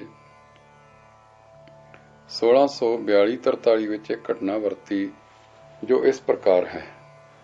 ਇਹਨਾਂ ਦਿਨਾਂ ਵਿੱਚ ਅਰਥਾਤ 1642-43 ਵਿੱਚ ਰਾਜ ਅਕਬਰ ਦਾ ਸੀ, ਜੋ ਆਪਣੀ ਸਮ ਵਰਤੋਂ ਵਿੱਚ ਸਾਰੇ ਮੁਗਲ ਪਾਤਸ਼ਾਹਾਂ ਤੋਂ ਵਿਸ਼ੇਸ਼ ਸੀ। ਇਸ ਦੇ ਮਨਸਬਦਾਰਾਂ ਵਿੱਚੋਂ ਇੱਕ ਵਿਦਵਾਨ ਤੇ ਚਤੁਰ ਬ੍ਰਾਹਮਣ ਸੀ, ਜਿਸ ਦਾ ਨਾਮ ਬੀਰਬਲ ਸੀ। ਸਰਹੱਦ ਪਰ ਯੂਸਫਜ਼ਈ ਪਠਾਨਾਂ ਦੀ ਸ਼ਰਸ਼ ਹੋ ਪਈ। ਇਸ ਨੂੰ ਠੀਕ ਕਰਨ ਲਈ ਅਕਬਰ ਨੇ ਜ਼ੈਨ ਖਾਂ ਤੇ ਕੋਕਾਹ ਨੂੰ ਫੌਜਾਂ ਦੇ ਕੇ ਘੱਲਿਆ ਸੀ। ਜ਼ੈਨ ਖਾਂ ਦੀ ਤਾਬਿਆ ਗਈ ਮੁਹਿੰਮ ਕਾਮਯਾਬ ਨਾ ਹੋਈ। ਜਦ ਇਹ ਮਾੜੀ ਖਬਰ ਆਈ ਤਾਂ ਅਕਬਰ ਨੇ ਬੀਰਬਲ ਨੂੰ ਹੋਰ ਫੌਜ ਦੇ ਕੇ ਜ਼ੈਨ ਖਾਂ ਦੀ ਮਦਦ ਤੇ ਪਹੁੰਚਣ ਲਈ ਆਖਿਆ। ਬੀਰਬਲ ਹੁਕਮ ਪਾ ਕੇ ਟੁਰ ਪਿਆ, ਪਰ ਟੁਰਨ ਤੋਂ ਪਹਿਲੇ ਇਸ ਨੇ ਅਕਬਰ ਤੋਂ ਇੱਕ ਲਿਖਤੀ ਆਗਿਆ ਲੈ ਲਈ ਕਿ ਰਸਤੇ ਵਿੱਚ ਜਿੱਧਰੋਂ ਇਹ ਲੰਘੇ, ਖੱਤਰੀਆਂ ਦਾ ਪ੍ਰੋਤ ਹੋਣ ਦੀ ਹੈਸੀਅਤ ਵਿੱਚ ਹਰ ਖੱਤਰੀ ਘਰਾਣੇ ਤੋਂ ਦੱਖਣਾ ਲੈਣ ਦੀ ਇਸ ਨੂੰ ਖੁੱਲ੍ਹ ਹੋਵੇ। ਬੀਰਬਲ ਬਿਆਸਾ ਤੱਕ ਇਹ ਦੱਖਣਾ ਵਸੂਲ ਕਰਦਾ ਟੁਰਿਆ ਆਇਆ। ਖੱਤਰੀ ਲੋਕ ਪਹਿਲੋਂ ਹੀ ਸੁਣ ਚੁੱਕੇ ਸਨ ਕਿ ਅੱਗੇ ਹੀ ਆਪੇ ਹੀ ਅੱਗੋਂ ਆ ਮਿਲਦੇ ਤੇ ਦੱਖਣਾ ਭੇਟਾ ਕਰਕੇ ਮੱਥਾ ਟੇਕਦੇ। ਬਿਆਸਾ ਪਾਰ ਹੋ ਕੇ ਇਸ ਨੇ ਰਾਮਦਾਸਪੁਰੇ ਆਪਣੇ ਬੰਦੇ ਘੱਲ ਦਿੱਤੇ, ਜਿੱਥੇ ਜਾ ਕੇ ਨਗਰੀ ਦੇ ਖੱਤਰੀ ਵਾਸੀਆਂ ਨੂੰ ਇਹ ਸੰਦੇਸ਼ਾ ਪੁੱਜ ਗਿਆ। ਖੱਤਰੀਆਂ ਨੇ ਸਰਕਾਰੀ ਬੰਦਿਆਂ ਨੂੰ ਕਿਹਾ ਕਿ ਮਹਾਰਾਜ ਬੀਰਬਲ ਨੂੰ ਕਹਿ ਦਿਓ ਕਿ ਅਸੀਂ ਤਾਂ ਗੁਰੂ ਕੇ ਸਿੱਖ ਹਾਂ, ਅਸੀਂ ਬ੍ਰਾਹਮਣਾਂ ਦੇ ਜਜਮਾਨ ਸੇਵਕ ਨਹੀਂ ਹਾਂ, ਸੇਵਕ ਗੁਰੂ ਕੇ ਹਾਂ। ਫਿਰ ਸਿੱਖਾਂ ਨੇ ਗੁਰੂ ਜੀ ਨੂੰ ਖਬਰ ਕੀਤੀ। ਫਿਰ ਬੀਰਬਲ ਦੇ ਬੰਦੇ ਵੀ ਹਾਜ਼ਰ ਹੋਏ ਤਾਂ ਗੁਰੂ ਜੀ ਨੇ ਕਿਹਾ, ਭਾਈ, ਇਹ ਟਿਕਾਣਾ ਕੋਈ ਵਪਾਰ ਜਾਂ ਕਮਾਮ ਦਾ ਨਹੀਂ, ਇਹ ਫਕੀਰੀ ਟਿਕਾਣਾ ਹੈ। ਸਾਧ ਸੰਗਤ ਦਾ ਦਾਨ ਆਉਂਦਾ ਹੈ, ਲੰਗਰ ਚੱਲਦਾ ਹੈ, ਜਿੱਥੋਂ ਸਭ ਕੋਈ ਵਰੋਸ ਆਉਂਦਾ ਹੈ।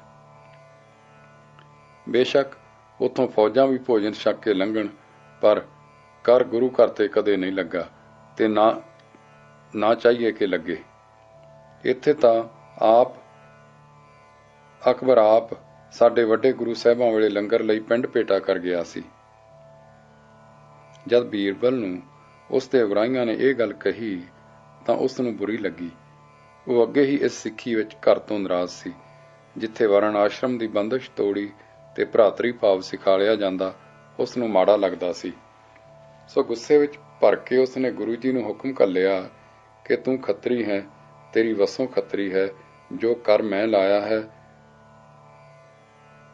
ਨੈਕ ਹਾਜ਼ਰ ਹੋਵੇ ਤਾਂ ਭਲਾ ਹੈ, ਨਹੀਂ ਤਾਂ ਤੁਸਾਂ ਦਾ ਸ਼ਹਿਰ ਕੱਲ ਲੁੱਟ ਲਿਆ ਜਾਵੇਗਾ। ਸਿਪਾਹੀ ਗਏ, ਪਰ ਹਾਜ਼ਰੀ ਵਿੱਚ ਜਾ ਕੇ ਖੜੇ ਰਹਿ ਗਏ, ਬੋਲ ਕੁਛ ਨਾ ਸਕੇ। ਗੁਰੂ ਜੀ ਨੇ ਫਰਮਾਇਆ, ਭਾਈ ਸਿਪਾਹੀਓ, ਮੈਂ ਸਮਝ ਲਿਆ ਹੈ ਕਿ ਤੁਸੀਂ ਕਿਉਂ ਆਏ ਹੋ। ਤੁਸੀਂ ਆਪਣੇ ਵੱਡੇ ਨੂੰ ਕਹਿ ਦਿਓ ਕਿ ਜੋ ਕਰ ਸਾਡਾ ਦੇਣਾ ਅਯੋਗ ਹੈ, ਉਹ ਨਹੀਂ ਦਿਆਂਗੇ। ਰਾਜਾ ਬੀਰਬਲ ਨੂੰ ਕਹਿ ਦਿਓ ਕਿ ਇਹ ਧੱਕਾ ਕਰਨਾ ਅਨਿਆਏ ਹੈ। ਦੱਖਣਾ ਦੇਣਾ ਖੁਸ਼ੀ ਤੇ ਨਿਰਭਰ ਚਾਹੀਏ, ਜੋਰੀ ਦਾ ਦਾਨ ਨਹੀਂ ਹੁੰਦਾ। ਪਰ ਜੇ ਉਸ ਨੇ ਧਰਮ ਨਿਆਂ ਨਹੀਂ ਵਿਚਾਰਨਾ ਤਾਂ ਜਿਵੇਂ ਚਿੱਤ ਹੈ ਕਰ ਲਵੇ। ਅਸੀਂ ਆਪਣੇ ਕਰਤਾ ਪੁਰਖ ਦੇ ਆਸਰੇ ਸੱਚ ਨਿਆਂ ਤੇ ਬੈਠੇ ਹਾਂ। ਸਿਪਾਹੀ ਕੁਝ ਭਲੇ ਸੁਭਾਅ ਦੇ ਸਨ। ਗੁਰੂ ਜੀ ਦੀ ਕਹੀ ਗੱਲ ਤੋਂ ਸਮਝ ਗਏ ਕਿ ਆਪ ਸੱਚ ਫਰਮਾ ਰਹੇ ਹਨ। ਮਾਲਕ ਤੋਂ ਵੀ ਡਰਦੇ ਹਨ। ਜਾ ਕੇ ਕਹਿ ਦਿੱਤਾ ਕਿ ਗੁਰੂ ਜੀ ਕੱਲ ਪਰਸੋਂ ਆਪ ਹਾਜ਼ਰ ਹੋਣਗੇ। ਰਾਤ ਰਾਜਾ ਉਸਲਵੱਟੇ ਭੰਦਾ ਰਿਹਾ, ਹੈਰਾਨ ਹੋਵੇ ਕਿ ਇੱਕ ਗੋਸ਼ਾ ਨਸ਼ੀਨ ਫਕੀਰ ਤੇ ਸਖਤੀ ਕਰਾਂ ਕਿ ਨਾ ਕਰਾਂ। ਅਕਬਰ ਆਪ ਇੱਥੇ ਪਿੰਡ ਦੇ ਗਿਆ ਹੋਇਆ, ਕਦੇ ਕਹੇ ਕਿ ਨਹੀਂ ਮੇਰੀ ਪਤ ਨਹੀਂ ਰਹਿੰਦੀ, ਰੋਹਬ ਵਿੱਚ ਫਰਕ ਪੈਂਦਾ ਹੈ। ਕਦੇ ਇਹ ਭੈ ਵੀ ਆਵੇ ਕਿ ਗੁਰੂ ਕੀ ਮਹਿਮਾ ਬੜੀ ਹੈ, ਸੱਚਮੁੱਚ ਕੋਈ ਯੋਗੀ ਰਾਜ ਨਾ ਹੋਵੇ। ਅਜੇ ਦਿਨ ਨਹੀਂ ਸੀ ਚੜ੍ਹਿਆ ਕਿ ਸਾਂਢਣੀ ਸਵਾਰ ਦਿੱਲੀ ਤੋਂ ਆਇਆ, ਪਾਤਸ਼ਾਹ ਦੇ ਫੌਰੀ ਹੁਕਮ ਲੈ ਕੇ, ਜਿਸ ਵਿੱਚ ਲਿਖਿਆ ਸੀ ਕਿ ਜ਼ੈਨ ਖਾਂ ਬਹੁਤ ਔਖਾ ਹੈ, ਤੁਸੀਂ ਮਾਰੇ ਬਕਾਰੇ ਨਾਲ ਦੂਰੀਆਂ ਕੂਚਾਂ ਕਰਦੇ ਇੱਕਦਮ ਟੁਰੋ ਤੇ ਜ਼ੈਨ ਖਾਂ ਨੂੰ ਫੌਰੀ ਪਹੁੰਚਾਓ।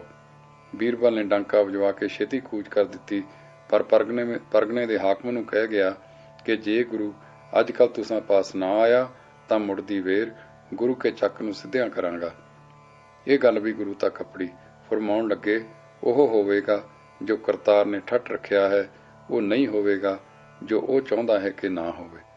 ਸੋ ਕਰਨਾ ਕਰਤਾਰ ਦਾ ਇਹ ਹੋਇਆ ਕਿ ਯੂਸਫ ਜ਼ਈ ਕਾਮਯਾਬ ਰਹੇ, ਬੀਰਬਲ ਮਾਰਿਆ ਗਿਆ ਤੇ ਜ਼ੈਨ ਖਾਂ ਮੁਸ਼ਕਲ ਨਾਲ ਜਾਨ ਬਚਾ ਕੇ ਬਚਿਆ ਤੇ ਅਕਬਰ ਨੂੰ ਹੋਰ ਪ੍ਰਬੰਧ ਕਰਨੇ ਪਏ। ਵਾਹਿਗੁਰੂ ਜੀ ਕਾ ਖਾਲਸਾ, ਵਾਹਿਗੁਰੂ ਜੀ ਕੀ ਫਤਿਹ। ਸਾਖੀ ਸਤਵੀਂ ਭਾਈ ਕਲਿਆਣਾ। ਹੁਣ ਹਰਿਮੰਦਰ ਦੀ ਸਾਜਨਾ ਲਈ ਸਤਿਗੁਰੂ ਜੀ ਲੱਗ ਰਹੇ ਸੇ। ਬਾਹਰ ਦੂਰ ਦੇਸ਼ਾਂ ਵਿੱਚ ਹੁਕਮਨਾਮੇ ਚਲੇ ਗਏ ਸੇ। ਗੁਰੂ ਕੀਆਂ ਬਖਸ਼ਿਸ਼ਾਂ ਵਾਲੇ ਗੁਰਮੁਖਾਂ ਤੇ ਮਸੰਦਾਂ ਨੂੰ ਤਾਕੀਦੀ ਪੱਤਰ ਗਏ ਸਨ। ਸਰੋਵਰ ਤੇ ਮੰਦਰ ਦੇ ਪੱਕੇ ਕਰਨ ਲਈ ਇੱਟਾਂ ਚੂਨੇ ਦੀ ਲੋੜ ਸੀ। ਭਾਈ ਭਗਤੂ, ਭਾਈ ਸਾਲੋ, ਗੁਰੀਆ, ਲੰਗਾਹਾ, ਪ੍ਰੇਮਾ, ਜੇਠਾ, ਪੈੜਾ, ਭੱਲਣ, ਬੂਲਾ, ਬਹਿਲੋ, ਭੱਟੜ, ਧਾਰੀ ਆਦਿ ਸਿੱਖ ਚਾਰ ਚੁਫੇਰੇ ਫਿਰਦੇ ਤੇ ਸਮਾਨ ਇਕੱਠੇ ਕਰ ਰਹੇ ਸੀ। ਬਾਬਾ ਬੁੱਢਾ ਕਾਰ ਦੇ ਸਿਰ ਤੇ ਥਾਪਿਆ, ਜਿੱਥੇ ਬੈਠ ਕੇ ਇਹ ਬਿਰਧ ਬਾਬਾ ਸੇਵਾ ਦੀ ਨਿਗਾਹਬਾਨੀ ਕਰਦਾ ਸੀ। ਹੁਣ ਤਾਈਂ ਬੇਰੀ ਹਰੀ ਤੇ ਨਿਸ਼ਾਨ ਹੈ। ਭਾਈ ਗੁਰਦਾਸ ਲਿਖਾ ਪੜੀ ਦਾ ਸਾਰਾ ਕੰਮ ਸੰਭਾਲਦੇ ਸਨ। ਕਈ ਸਿੱਖ ਬਾਹਰਲੇ ਦੇਸ਼ਾਂ ਨੂੰ ਮਾਇਆ ਇਕੱਠੀ ਕਰਨ ਚਲੇ ਗਏ। ਭਾਈ ਕਲਿਆਣਾ ਪਹਾੜਾਂ ਵਿੱਚ ਫਿਰਦਾ ਮੰਡੀ ਰਿਆਸਤ ਪਹੁੰਚ ਗਿਆ। ਪਹਾੜੀ ਦੇਸ਼ ਵਿੱਚ ਇਹ ਸੁਹਾਵਣਾ ਥਾਂ ਵੇਖ ਕੇ ਇੱਥੇ ਟਿਕ ਗਿਆ। ਥੋੜੇ ਦਿਨਾਂ ਵਿੱਚ ਇਸ ਦੀ ਸੰਤਤਾਈ ਦੀ ਇੱਥੇ ਮਸ਼ਹੂਰੀ ਹੋ ਗਈ। ਇਸ ਦਾ ਕੀਰਤਨ ਸੁਣ ਲੋਕੀ ਆਉਣ, ਖੁਸ਼ ਹੋਣ ਤੇ ਭਾਵ ਕਰਨ। ਥੋੜੇ ਚਿਰ ਮਗਰੋਂ ਜਨਮ ਅਸ਼ਟਮੀ ਆਈ। ਰਾਜੇ ਨੇ ਹੁਕਮ ਦਿੱਤਾ ਕਿ ਰਾਤ ਸਭ ਵਰਤ ਧਾਰਨ ਕਰੋ, ਸਵੇਰੇ ਜਾ ਕੇ ਠਾਕੁਰ ਦੇ ਦਰਸ਼ਨ ਕਰੋ, ਸਾਲਗ੍ਰਾਮ ਦਾ ਪੂਜਨ ਕਰੋ ਤੇ ਚਰਨਾਮ੍ਰਿਤ ਲੈ ਕੇ ਵਰਤ ਉਤਾਰੋ। ਇਸ ਹੁਕਮ ਦੀ ਪਾਲਣਾ ਹੋ ਗਈ, ਪਰ ਭਾਈ ਕਲਿਆਣਾ ਕਿਕੂ ਪਾਲਣਾ ਕਰਦਾ, ਕਿਉਂਕਿ ਇਹ ਉਸ ਦਾ ਇਸ਼ਟ ਨਹੀਂ ਸੀ। ਇਸ ਪਰ ਦੰਦ ਕਥਾ ਹੋਈ। ਹੁੰਦੀ ਹੁੰਦੀ ਗੱਲ ਰਾਜੇ ਤੱਕ ਅੱਪੜੀ। ਰਾਜੇ ਨੇ ਬੁਲਾਵਾ ਘੱਲਿਆ ਤੇ ਵਰਤ ਧਾਰਨ ਨਾ ਕਰਨ ਤੇ ਪੂਜਨ ਨਾ ਕਰਨ ਦਾ ਕਾਰਨ ਪੁੱਛਿਆ। ਕਲਿਆਣੇ ਨੇ ਕਿਹਾ, ਹੇ ਰਾਜਨ, ਕਿਸੇ ਦੇ ਧਰਮ ਵਿੱਚ ਦਖਲ ਦੇਣਾ ਰਾਜਾ ਦਾ ਕੰਮ ਨਹੀਂ। ਧਰਮ ਵਿੱਚ ਸਭ ਪ੍ਰਜਾ ਸੁਤੰਤਰ ਲੋੜੀਏ। ਰਾਜਾ, ਕੀ ਤੂੰ ਨਾਸਤਕ ਹੈ ਜੋ ਸੁਤੰਤਰਤਾ ਨੂੰ ਮੰਗਦਾ ਹੈ? ਕਲਿਆਣਾ, ਮੈਂ ਨਾਸਤਕ ਨਹੀਂ, ਠਾਕੁਰ ਦਾ ਉਪਾਸ਼ਕ ਹਾਂ। ਰਾਜਾ, ਫਿਰ ਕਿਉਂ ਪੂਜਨ ਨਹੀਂ ਕਰਦਾ? ਕਲਿਆਣਾ, ਕਰਦਾ ਹਾਂ ਤੇ ਸਿਦਕ ਦਿਲ ਨਾਲ ਪੂਜਨ ਕਰਦਾ ਹਾਂ। ਰਾਜਾ, ਫਿਰ ਇਹ ਲੋਕ ਝੂਠ ਆਖਦੇ ਹਨ? ਕਲਿਆਣਾ, ਸੱਚ ਆਖਦੇ ਹਨ ਇਹ ਵੀ। ਰਾਜਾ ਕਿਕੂ ਗੌਰ ਨਾਲ ਤੱਕਣ ਲੱਗ ਪਿਆ। ਕਲਿਆਣਾ, ਜਿਸ ਨਿਰਜਿੰਦ ਸ਼ਿਲਾ ਨੂੰ ਇਹ ਠਾਕੁਰ ਕਹਿੰਦੇ ਹਨ, ਮੈਂ ਉਸ ਦਾ ਪੂਜਨ ਨਹੀਂ ਕਰਦਾ। ਜੋ ਠਾਕੁਰ ਸਦਾ ਹਾਜ਼ਰਾ ਹਜ਼ੂਰ ਹੈ, ਜੋ ਪਰਿਪੂਰਨ ਹੈ, ਜੋ ਸਰਬ ਚੇਤਨਤਾ ਦਾ ਮੂਲ ਹੈ, ਜੋ ਸਭ ਨੂੰ ਪ੍ਰਕਾਸ਼ਦਾ ਹੈ, ਉਸ ਠਾਕੁਰ ਦਾ ਪੂਜਨ ਮੈਂ ਉਸ ਵਿੱਚ ਸ਼ਰਧਾ ਧਾਰ ਕੇ ਕਰਦਾ ਹਾਂ। ਹੇ ਰਾਜਨ, ਮੇਰਾ ਠਾਕੁਰ ਪੱਥਰ ਤੇ ਬਿਰਸ਼, ਜੀਵ ਤੇ ਅਜੀਵ ਸਭ ਦਾ ਪ੍ਰਕਾਸ਼ਕ ਹੈ। ਉਹ ਆਪ ਨਿਰਜਿੰਦ ਪੱਥਰ ਮਾਤਰ ਨਹੀਂ ਹੈ। ਰਾਜਾ, ਲੈ ਜਾਓ ਬੰਦੀਖਾਨੇ ਇਸ ਨੂੰ। ਠਾਕੁਰ ਨੂੰ ਪੱਥਰ ਆਖਦਾ ਹੈ? ਮਲੇਸ਼, ਨਾਸਤਕ, ਇਹ ਹਿੰਦੂ ਬਣਿਆ ਫਿਰਦਾ। ਕਲਿਆਣੇ ਨੂੰ ਕੈਦਖਾਨੇ ਲੈ ਗਏ। ਅਗਲੇ ਦਿਨ ਫਿਰ ਬੰਦੀਖਾਨੇ ਤੋਂ ਰਾਜੇ ਦੀ ਕਚਹਿਰੀ ਆਂਦਾ ਗਿਆ ਤੇ ਹੁਕਮ ਮਿਲਿਆ ਕਿ ਠਾਕੁਰ ਨੂੰ ਮੱਥਾ ਟੇਕ, ਨਹੀਂ ਤਾਂ ਦੱਸ ਕਿੱਥੇ ਹੈ ਤੇਰਾ ਵਿਆਪਕ ਠਾਕੁਰ ਤੇ ਤੇਰਾ ਉਪਦੇਸ਼ੀ ਗੁਰੂ। ਲਾ ਕੰਨਾਂ ਨੂੰ ਹੱਥ ਤੇ ਝੁੱਕ ਬਖਸ਼ਿਆ ਜਾਏਗਾ। ਕਲਿਆਣਾ, ਰਾਜਨ, ਮੇਰਾ ਗੁਰੂ ਹੈ ਗੁਰੂ ਅਰਜਨ, ਗੁਰੂ ਨਾਨਕ ਦੀ ਗੱਦੀ ਦਾ ਮਾਲਕ, ਮੇਰਾ ਠਾਕੁਰ, ਹਾਜ਼ਰ ਨਾਜ਼ਰ ਅਕਾਲ ਪੁਰਖ। ਮੈਂ ਉਪਾਸ਼ਕ ਹਾਂ ਆਪਣੇ ਇਸ਼ਟ ਦਾ, ਪੱਥਰ ਅੱਗੇ ਮੈਂ ਨਹੀਂ ਨਿਆਉਣਾ। ਰਾਜਾ, ਦੇਖਾਂ ਤੇਰਾ ਗੁਰੂ ਤੇ ਤੇਰਾ ਅਣਦਿਸਦਾ ਠਾਕੁਰ। ਜਾਓ ਸਰਹੱਦ ਤੇ ਜਾ ਕੇ ਇਸ ਦੀ ਲੱਤ ਭੰਨ ਕੇ ਅਗਲੇ ਰਾਜ ਵਿੱਚ ਧੱਕ ਦਿਓ। ਇਹ ਸੁਣਦੇ ਸਾਰ ਕਲਿਆਣੇ ਦੇ ਨੈਣ ਜੁੜ ਗਏ। ਬਿਰਤੀ ਇਕਾਗਰ ਹੋ ਗੁਰੂ ਜੀ ਦੇ ਚਰਨਾਂ ਨੂੰ ਲਿਪਟ ਗਈ। ਹੇ ਨਾਥ, ਜੇ ਜੰਗ ਕੱਟ ਗਈ ਤਾਂ ਗੁਰੂ ਨਾਨਕ ਦੇ ਘਰ ਨੂੰ ਲਾਜ ਹੈ। ਬਿਰਧ ਪਾਲੋ ਤੇ ਕਰੋ ਸਹਾਏ। ਕਲਿਆਣਾ ਇਸ ਪ੍ਰਕਾਰ ਦੇ ਭਾਵ ਵਿੱਚ ਪਰਮਲੀਨ ਹੋ ਗਿਆ। ਉਧਰ ਰਾਜੇ ਦੇ ਕ੍ਰੋਧ ਦੀ ਹੱਦ ਨਾ ਰਹੀ। ਬੁੱਲ ਫੜਕਣ ਲੱਗ ਪਏ। ਚਿਹਰਾ ਲਾਲ ਅੰਗਾਰਾ ਹੋ ਗਿਆ, ਸਿਰ ਕੰਬਣ ਲੱਗ ਪਿਆ। ਜਲਾਦ ਜਲਾਦ ਕਹਿੰਦਾ ਬੇਹੋਸ਼ ਹੋ ਕੇ ਡਿੱਗ ਪਿਆ। ਸਾਰਿਆਂ ਨੂੰ ਹੱਥਾਂ ਪੈਰਾਂ ਦੀ ਪੈ ਗਈ। ਸਰਕਾਰੀਆਂ ਦਰਬਾਰੀਆਂ ਤੇ ਹਰਿਆਣੀ ਛਾ ਗਈ। ਇਹ ਕੀ ਹੋ ਗਿਆ? ਕੋਈ ਪੱਖਾ ਚੱਲੇ, ਕੋਈ ਪੈਰ ਦਬਾਏ, ਕੋਈ ਮੂੰਹ ਵਿੱਚ ਪਾਣੀ ਚੋਵੇ। ਵੈਦ ਪਾਸ ਸੀ, ਉਹ ਨਾੜੀ ਦੇਖੇ, ਦੰਦਲ ਖੋਲੇ, ਠੰਡੇ ਛੱਟੇ ਮਾਰੇ, ਦਾਰੂ ਤੇ ਪਾਣੀ ਦੀ ਲੀਰ ਫੇਰੇ, ਪਰ ਕੋਈ ਉਪਚਾਰ ਕਾਰਗਰ ਨਾ ਹੋਇਆ। ਤਦੋਂ ਇੱਕ ਸਿਆਣੇ ਨੇ ਕਿਹਾ, ਲੋਕੋ, ਤੁਸਾਂ ਨਿਆਂ ਕੀਤਾ ਹੈ। ਹਾਂ, ਰਾਜੇ ਵੀ ਨਿਆਂ ਕੀਤਾ ਹੈ। ਵਿਦੇਸ਼ੀ ਨੂੰ ਐਸਾ ਕਰੜਾ ਦੰਡ ਜੋ ਸਰਵ ਵਿਆਪੀ ਨੂੰ ਮੰਨਦਾ ਹੈ, ਉਹ ਨਾਸਤਿਕ ਤੇ ਦੰਡਯੋਗ ਕਿਉਂ ਹੈ? ਉਸ ਤੋਂ ਖਿਮਾ ਮੰਗੋ, ਉਸ ਨੂੰ ਪ੍ਰਸੰਨ ਕਰੋ, ਜਲਾਦ ਨੂੰ ਦੂਰ ਕਰੋ ਤੇ ਆਖੋ, ਖਿਮਾ ਕਰੋ, ਤੁਸੀਂ ਸੁਮਤੀਵੰਤ ਭਗਤ ਸਹੀ ਹੁੰਦੇ ਹੋ। ਵਜ਼ੀਰ ਨੇ ਇਸੇ ਪ੍ਰਕਾਰ ਦੀ ਅਰਦਾਸ ਕਲਿਆਣੇ ਦੇ ਕੋਲ ਜਾ ਕੇ ਕੀਤੀ।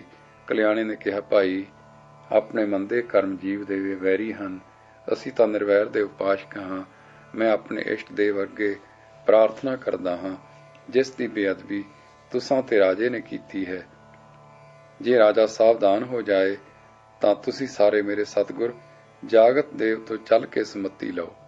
ਵਜ਼ੀਰ ਨੇ ਕਿਹਾ, ਰਾਜਾ ਦੀ ਜਾਨ ਬਖਸ਼ੀ ਕਰੋ, ਜੈਸਾ ਕਹੋ ਤੈਸਾ ਕਰਾਂਗੇ। ਇਹ ਸੁਣ ਕੇ ਕਲਿਆਣੇ ਨੇ ਜਲ ਮੰਗਵਾਇਆ। ਜਲ ਵਿੱਚ ਲੈ ਕੇ ਗੁਰੂ ਅਰਜਨ ਦੇਵ ਜੀ ਦਾ ਧਿਆਨ, ਜੋ ਨੈਣਾ ਅੱਗੇ ਖੜਾ ਸੀ, ਅੰਤਰੀਵ ਜੋੜ ਕੇ ਨੈਣ ਮੁੰਦ ਲਏ ਤੇ ਅਰਦਾਸ ਕੀਤੀ, ਹੇ ਨਾਥ, ਹੇ ਗੁਰੂ ਨਾਨਕ ਸਰੂਪ ਗੁਰੂ ਅਰਜਨ, ਰਾਜਾ ਤੇ ਮਿਹਰ ਕਰੋ, ਇਸ ਦੀ ਅਵੱਗਿਆ ਬਖਸ਼ੋ, ਇਹ ਸਾਵਧਾਨ ਹੋਵੇ। ਇਹ ਸਾਰੇ ਲੋਕ ਆਪਣੀ ਭੁੱਲ ਸਮਝ ਗਏ ਹਨ, ਹੁਣ ਤੇਰੀ ਸ਼ਰਨ ਹਨ। ਹੇ ਦੁੱਖ ਹਰਨ, ਮੇਰਾ ਕਰਨਹਾਰ, ਬਖਸ਼ ਦਿਓ। ਇਹ ਕਹਿ ਕੇ ਰਾਜਾ ਦੇ ਮੂੰਹ ਤੇ ਜਲ ਦੇ ਛੱਟੇ ਮਾਰੇ। ਕੁਛ ਬੂੰਦਾਂ ਨੈਣਾ ਤੇ ਕੁਛ ਬੂੰਦਾਂ ਮੂੰਹ ਵਿੱਚ ਪਾਈਆਂ ਤਾਂ ਰਾਜਾ ਦੇ ਨੈਣ ਖੁੱਲ ਆਏ ਤੇ ਹੋਸ਼ ਪਰਤ ਪਈ। ਰਾਜਾ ਕਮਜ਼ੋਰ ਸੀ, ਬਲ ਹਿਰ ਰਿਹਾ ਸੀ, ਪਰ ਹੋਸ਼ ਪੂਰੀ ਆ ਗਈ। ਬੋਲਿਆ ਧੀਮੀ ਆਵਾਜ਼ ਵਿੱਚ, ਪਰਦੇਸੀ ਨੂੰ ਛੋੜ ਦਿਓ, ਸਨਮਾਨ ਕਰੋ, ਆਦਰ ਦਿਓ। ਹੁਣ ਰਾਜਾ ਨੂੰ ਪੀਨਸ ਵਿੱਚ ਪਾ ਕੇ ਕਚਹਿਰੀ ਘਰ ਤੋਂ ਮਹਿਲੀਂ ਲੈ ਗਏ। 2-4 ਦਿਨ ਵਿੱਚ 9 ਹੋ ਗਿਆ। ਤਦ ਫੇਰ ਕਲਿਆਣੀ ਨੂੰ ਬੁਲਾ ਕੇ ਆਦਰ ਸਹਿਤ ਮਿਲਾ ਤੇ ਆਖਣ ਲੱਗਾ, ਭਾਈ, ਤੇਰਾ ਗੁਰੂ ਸਮਰੱਥ ਹੈ, ਤੇਰਾ ਠਾਕੁਰ ਮਹਾਬਲੀ ਹੈ। ਮੈਨੂੰ ਲੈ ਚੱਲ ਤੇ ਦਰਸ਼ਨ ਕਰਾ ਉਸ ਸਮਰੱਥ ਗੁਰੂ ਦੇ। ਉਹ ਮੇਰੇ ਸਿਰ ਤੇ ਵੀ ਹੱਥ ਧਰੇ ਤੇ ਤੇਰੇ ਵਾਂਗੂ ਮੇਰੀ ਵੀ ਕਲਿਆਣ ਕਰੇ। ਕਲਿਆਣੇ ਨੇ ਕਿਹਾ, ਸਤ ਬਚਨ ਜੋ ਵਾਕ ਰਾਜੇ ਨੇ ਕਹੇ।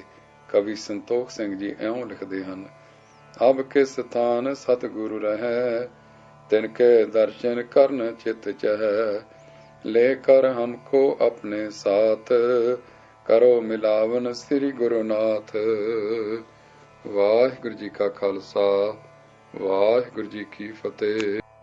ਸਾਖੀ 8ਵੀਂ ਹਰਿਮੰਦਰ, ਰਾਜਾ ਮੰਡੀ ਤੇ ਕਰਮ ਰੇਖਾ।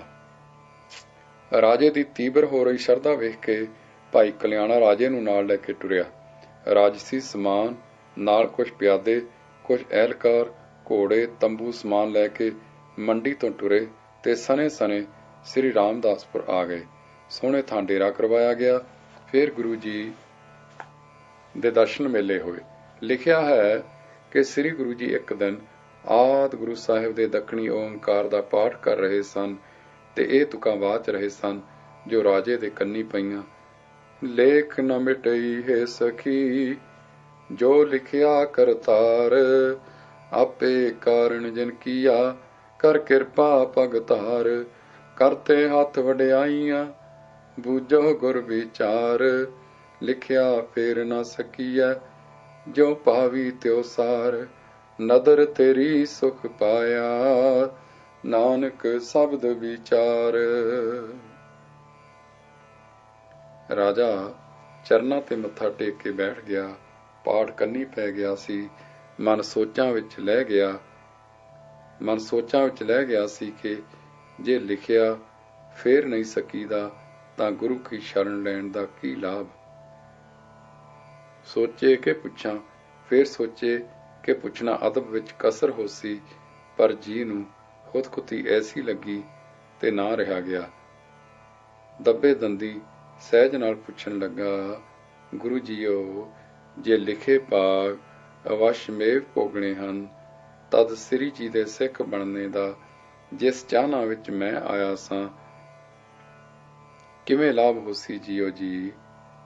ਸ੍ਰੀ ਗੁਰੂ ਜੀ ਪਾਠ ਦੇ ਸਵਾਦ ਵਿੱਚ ਸਨ, ਲੰਮੀ ਗੱਲ ਨਹੀਂ ਸਨ ਕਰਨੀ ਚਾਹੁੰਦੇ, ਪਰ ਇਤਨਾ ਕੁ ਕਹਿ ਦਿੱਤੋ ਨੇ, ਲਿਖਿਆ ਵੀ ਨਹੀਂ ਮਿਟਦਾ, ਪਰ ਭਲਾਈ ਵੀ ਹੋ ਜਾਂਦੀ ਹੈ। ਹਾਂ, ਭੋਗੀ ਦਾ ਵੀ ਹੈ, ਪਰ ਸੰਕਟ ਨਿਵਰਤ ਵੀ ਹੋ ਜਾਈਦਾ ਹੈ। ਗੁਰੂ ਕਰੁਣਾ ਨਾਲ ਖੇਮ ਕੁਸ਼ਲ ਪ੍ਰਾਪਤ ਹੁੰਦੀ ਹੈ। ਰਾਜੇ ਦੀ ਸਮਝ ਨਾ ਆਈ, ਆਖਣ ਲੱਗਾ, ਦੋਏ ਕਿਕੂ ਜੀਓ। ਗੁਰੂ ਜੀ, ਰਾਜਨ 2-4 ਦਿਨ ਰਹੋਗੇ ਤਾਂ ਫੇਰ ਪਤਾ ਲੱਗ ਜਾਏਗਾ, ਪਰ ਸਮਝ ਤਾਂ ਤਦੋਂ ਹੀ ਪਊ ਜਦੋਂ ਆ ਵਰਤੇਗੀ ਤਦੋਂ, ਜਦੋਂ ਗੁਰੂ ਨਾਨਕ ਦੇਵ ਦੇ ਹੋ ਜਾਓਗੇ। ਇਹ ਸੁਣ ਕੇ ਰਾਜੇ ਨੂੰ ਕਹੇ ਵਾਕਾਂ ਤੇ ਅਮੰਨਾ ਆ ਗਿਆ। ਇਹ ਖਿਆਲ ਰਿਹਾ ਕਿ ਮੇਰੀ ਸਮਝ ਸਫਾ ਨਹੀਂ, ਗੁਰੂ ਜੀ ਠੀਕ ਕਹਿ ਰਹੇ ਹਨ। ਇਉਂ ਵਿਚਾਰ ਕੇ ਚਰਨੀ ਪੈ ਗਿਆ, ਨਾਮਦਾਨ ਲੀਤਾ ਤੇ ਗੁਰਸਿੱਖੀ ਧਾਰਨ ਕਰ ਲਈ। ਫਿਰ ਆਗਿਆ ਲੈ ਕੇ ਡੇਰੇ ਚਲਾ ਗਿਆ। ਸੰਝਾਂ ਵੇਲੇ ਦੀਵਾਨ ਦੀ ਹਾਜ਼ਰੀ ਭਰੀ, ਰਹਿ ਰਾਸ ਦਾ ਪਾਠ ਸੁਣਿਆ, ਸੁਖ ਹੋਇਆ, ਪਰ ਉਹ ਸ਼ੰਕਾ ਚੁਭਦੀ ਰਹੀ ਕਿ ਕਰਮ ਤੇ ਮਿਹਰ ਦੋਏ ਇਕੱਠੇ ਕਿਵੇਂ ਹੋ ਸਕਦੇ ਹਨ। ਰਾਤ ਲੰਗਰ ਤੋਂ ਪ੍ਰਸ਼ਾਦ ਮੰਗਾ ਕੇ ਸ਼ਰਧਾ ਨਾਲ ਛਕਿਆ ਤੇ ਸੌਂ ਗਿਆ। ਅੱਧੀ ਰਾਤ ਬੀਤੀ ਤਾਂ ਰਾਜਾ ਸੁਪਨਾ ਦੇਖਦਾ ਹੈ ਕਿ ਮੈਂ ਬਹੁਤ ਚਿਰ ਰਾਜ ਭੋਗ ਕੇ ਵੱਡ ਪਰਿਵਾਰੀ ਹੋ ਕੇ ਮਰ ਗਿਆ ਹਾਂ। ਫਿਰ ਦੇਖਦਾ ਹੈ ਕਿ ਇੱਕ ਮੈਦਾਨ ਦੇਸ਼ ਵਿੱਚ ਚੰਡਾਲਾਂ ਚੂੜਿਆਂ ਦੇ ਘਰ ਜੰਮਿਆ ਹਾਂ। ਉੱਥੇ ਪੜ੍ਹ ਕੇ ਵੱਡਾ ਹੋਇਆ ਹਾਂ, ਵਿਆਹ ਹੋ ਗਿਆ ਹੈ, ਬੱਚੇ ਹੋ ਪਏ ਹਨ, ਪਰ ਅਚਾਨਕ ਉੱਥੇ ਵੀ ਮਰ ਜਾਂਦਾ ਹੈ। ਫਿਰ ਜਾਗ ਖੁੱਲ੍ਹ ਜਾਂਦੀ ਹੈ, ਹਰਿਆਨ ਹੋ ਕੇ ਬਹਿ ਜਾਂਦਾ ਹੈ। ਇਹ ਕੀ ਹੋਇਆ? ਕੀ ਮੈਂ ਮਰ ਕੇ ਇਹ ਕੁਛ ਹੋ ਸਾਂ? ਹਾਏ ਕਰਮੋ, ਇਉਂ ਨੀਚਤਾ ਵਿੱਚ ਲੈ ਜਾਓਗੇ। ਹਾਏ, ਮੈਂ ਕਿਉਂ ਕਰਦਾ ਰਿਹਾ ਮਾੜੇ। ਹਾਏ, ਹੇ ਗੁਰੂ ਜੀ, ਹੁਣ ਤੁਸੀਂ ਹੀ ਦੱਸੋ, ਕੀ ਵਰਤੀ ਇਹ ਅੱਜ। ਇਸ ਤਰ੍ਹਾਂ ਸਿਰ ਧੁਣਦਾ ਫਿਰ ਸੌਂ ਗਿਆ। ਰਾਜੇ ਨੇ ਅਗਲੇ ਦਿਨ ਸ਼ਿਕਾਰ ਲਈ ਜਾਣ ਦੀ ਗੱਲ ਆਖੀ ਹੋਈ ਸੀ, ਸੋ ਰਾਜਾ ਸੰਗ ਸਿਪਾਹੀ ਐਰਕਾਰ ਲੈ ਕੇ ਸ਼ਿਕਾਰ ਖੇਲਣ ਚੜ੍ਹਿਆ। ਗੁਰੂ ਜੀ ਵੀ ਨਾਲ ਚੜ੍ਹੇ। ਭਾਵੇਂ ਰਾਜਾ ਹੱਸਦਾ ਖੇਲਦਾ ਸ਼ਿਕਾਰਾਂ ਮਗਰ ਘੋੜਾ ਦੜਾਉਂਦਾ ਜਾਂਦਾ ਸੀ, ਪਰ ਖੋਟਾ ਸੁਪਨਾ ਵਿੱਚ ਵਿੱਚ ਯਾਦ ਆ ਜਾਂਦਾ ਸੀ। ਮਨ ਨੂੰ ਆਖਦਾ ਸੀ, ਸੁਪਨੇ ਸੁਪਨੇ ਹੁੰਦੇ ਹਨ, ਇਹਨਾਂ ਦੇ ਮਗਰ ਕੀ ਲੱਗਣਾ ਹੋਇਆ, ਪਰ ਚੇਤਾ ਹੀ ਆ ਹੀ ਜਾਂਦਾ ਸੀ। ਸਨੇ ਸਨੇ ਦੂਰ ਨਿਕਲ ਗਏ। ਰਾਜਾ ਇੱਕ ਹਰਨ ਦੇ ਮਗਰ ਲੱਗਾ, ਸਾਰੇ ਸਾਥ ਤੋਂ ਦੂਰ ਚਲਾ ਗਿਆ ਤਾਂ ਥੱਕ ਕੇ ਇੱਕ ਰੁੱਖ ਹੇਠ ਬੈਠ ਗਿਆ। ਇਸ ਦੇ ਨੇੜੇ ਹੀ ਪਿੰਡ ਸੀ ਤੇ ਬਾਹਰ ਚੰਡਾਲਾਂ ਚੂੜਿਆਂ ਦੇ ਘਰ ਇਸੇ ਰੁੱਖ ਨੂੰ ਸਨ। ਇੱਕ 10 ਕੁ ਵਰਸ ਦਾ ਇਹਨਾਂ ਦਾ ਮੁੰਡਾ ਰਾਜੇ ਨੂੰ ਤੱਕਦਾ ਰਿਹਾ। ਫਿਰ ਭੱਜ ਕੇ ਮਾਂ ਪਾਸ ਗਿਆ ਕਿ ਦੇਖ ਅੰਮਾ, ਬਾਪੂ ਤਾਂ ਜਿਉਂਦਾ ਹੈ, ਸੋਹਣੇ ਕੱਪੜੇ ਪਾ ਕੇ ਬੈਠਾ ਹੋਇਆ ਹੈ, ਘੋੜਾ ਵੀ ਪਾਸ ਸੂ। ਮਾਂ ਨੇ ਆ ਕੇ ਡਿੱਠਾ ਤਾਂ ਉਸ ਦਾ ਪਤੀ ਹੈ। ਉਸ ਉੱਚੀ ਉੱਚੀ ਰੌਲਾ ਪਾਇਆ, ਘਰ ਚੱਲ ਵੇ, ਕਿੱਥੋਂ ਮਲੂਕ ਬਣ ਆਇਆ ਹੈ।